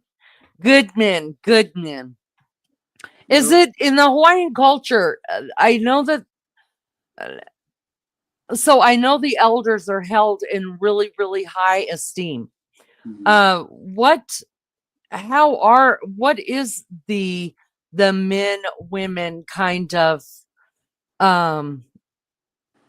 I don't know how do you put it? What is the honor system, I guess? So like what I'm saying is like in the South, men are held here in the South, men are held like really up on a pedestal. The women are like, they make sure the meals are on the table 5 o'clock every day. They got to clean home, and it just depends on where you are in the, and but also in the South, I gotta say, men are also very protective of of their wives. Mhm. There's a huge honor that and it listen, in the homes that I've known in the South, you kids didn't disrespect their mamas. Daddy would come Oh, behind of them. course not. Of course Yeah. not. Yeah. And they were taught to highly respect their mothers because of they're their mother, Yeah. and they take care of everybody. So how does that work in the Hawaiian culture? Okay. As far as the women in the household, they are above the women. The men are? No, the women are. And how does that, what does that look like? When a woman is in her home, she is queen. Mm-hmm. And even though you're the husband, he knows that his queen is the boss. When it comes to the home. Well, it comes to everything, particularly, Okay. and basically his job is to provide and take care of his family, which is protect his family. But Mhm. it's also equally. But as far as she makes all decisions in the household as well as for her husband if he's not in his right mind. Wow, really? Yes. So does he go for her, say, like if they're making, he's making a big decision, like would he consider her? Because in a lot of countries, the woman's Consider feelings are her not, her opinion. Yes. yeah, Yes. not Yes. considered. So Yes. he would consider her opinion and counsel on it. Yes. And then how is the women towards the men? Sometimes it can be a discussion. Sometimes it'll be a boxing match. But it's all on us men because sometimes we hard headed, so where sometimes the women have to slap us and to make us understand, which is Uh-huh. understandable. What about training up girls and boys? What about that? What about is it, how do I put this? Is it customary to train your kids young from a young age? We've already talked about in the spiritual aspect of it and knowing the traditions. Is Uh, it also customary at a young age to train the kids that, hey, you go work with your mom in the kitchen, learn how to cook, whatever. I don't know, get a paper route. You know what I mean? no, Is no, it no, no, role? no, Is there roles? no, no, because each child has their own decision on what they want to be. So if you're gay, it's okay. You go and work with your mom. Okay. Yeah, Okay. if you're a lesbian and you don't want to be a boy, it's okay for you to go work outdoors. Okay. Well, I'm not saying it's everywhere like that in the States. Yeah, yeah, I yeah, yeah. think in But the here in deep, Hawaii, we accept uh the gay, transsexual, lesbian, bisexual, whatever. We don't care as long okay. as you're happy. Who are we to judge? Mm, mm. Because Yeah. that's part of aloha. Aloha is not only hello, goodbye, it's also the spirit of accepting who that person is. That person may not be from Hawaii, but if you got the right mind to move here, like, oh, I want to be open and see everything, and then, make a prejudgment if I want to stay here or not, that's okay. Gotcha. We're not going to be judgmental like how, oh, you don't belong here because you're not local or you're not Hawaiian. No, no, no. It's not like that anymore. Unless you're trying to change your islands. Yeah, unless you Bring be it. some kind of rich tycoon like Zuckerberg. I love hearing you talk about that. Let me ask you this. So, what about neighbors? Yes. Because here in the America, neighbor community has all changed. It used to be you knew everybody on your block. You're barbecuing, you're having block parties. Every weekend you're getting together and someone else is cooking out and you're bringing food here and food there. We don't do that anymore. Like we We have that. barely talk as We neighbors. have that. We have that in my neighborhood during Halloween. The whole block will close off. No cars coming in or out Halloween night. And the Mm. kids can go around in circles, going to each house, getting candy all night long. Wow, really Yeah, nice. it's gonna be more wild because this year it's on a Friday. Yeah, yeah, yeah. Do you guys celebrate every holiday that we do? Yes, we do. Okay. Okay. Is it celebrated the same, or do you have like we have some kind of pine tree usually? Are you guys celebrating with palm trees? No, we use Christmas trees and sent from Washington. Sent from Washington. Yeah. Really? Yeah, they shipped here in 40-foot, 60-foot containers on a barge. Wow. About how much does it cost? Sure, I don't know. I usually cut mine off for the forest. Uh, I didn't know they grew there, but I guess they would. No, That's no, I'll grab a regular pine. It doesn't have to be like a, fancy ass pine that'll cost what? Almost $200? Hell no. yeah, they're expensive here for sure. Especially the fir Christmas trees. Hell no. Yeah. Douglas fir.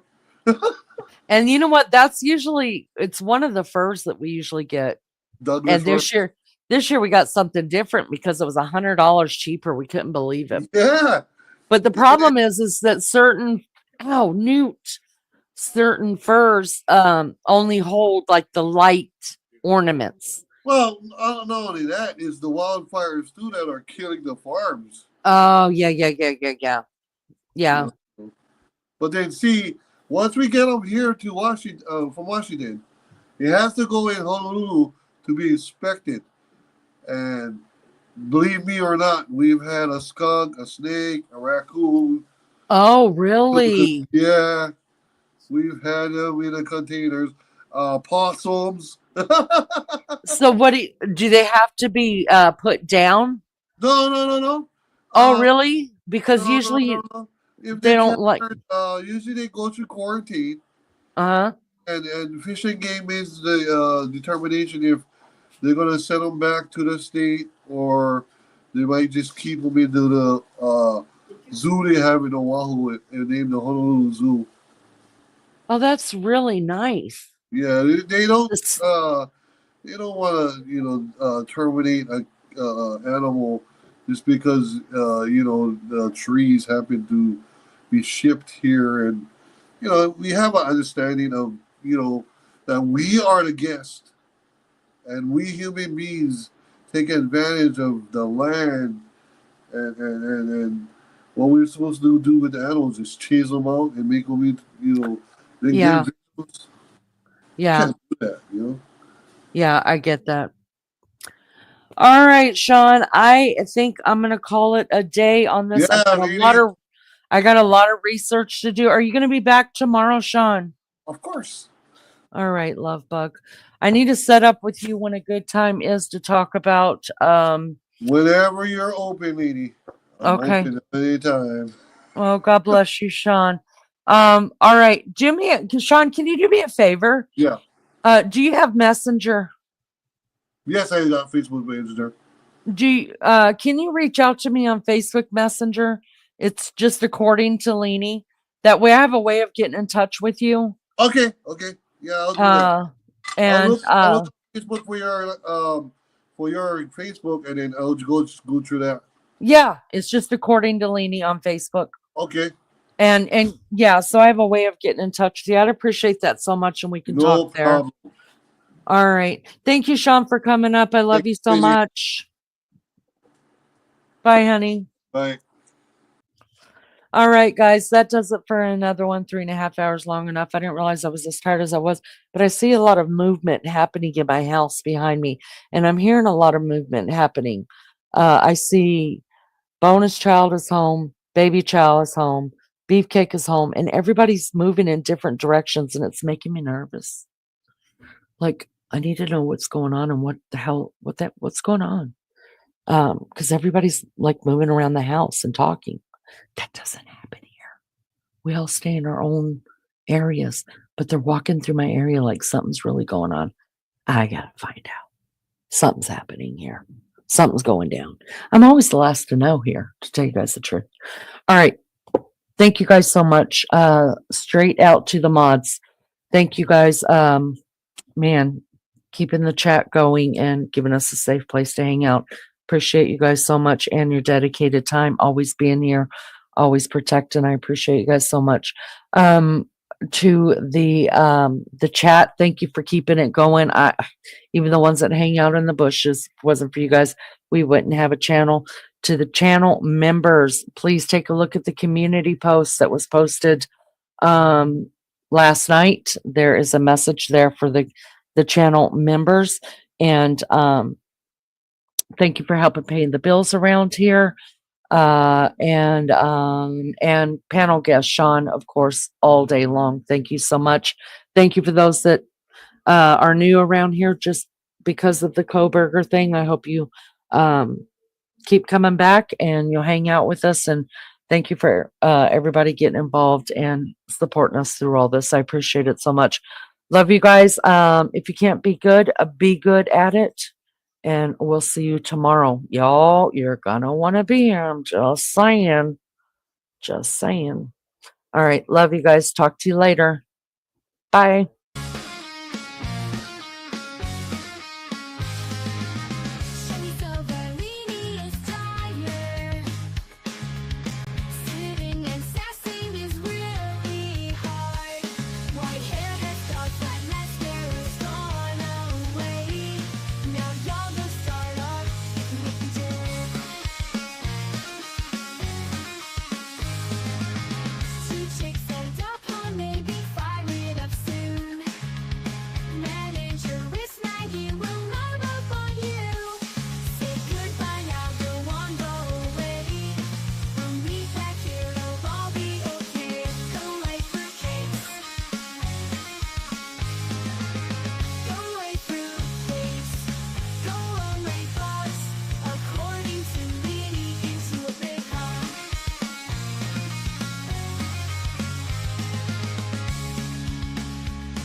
Big heart.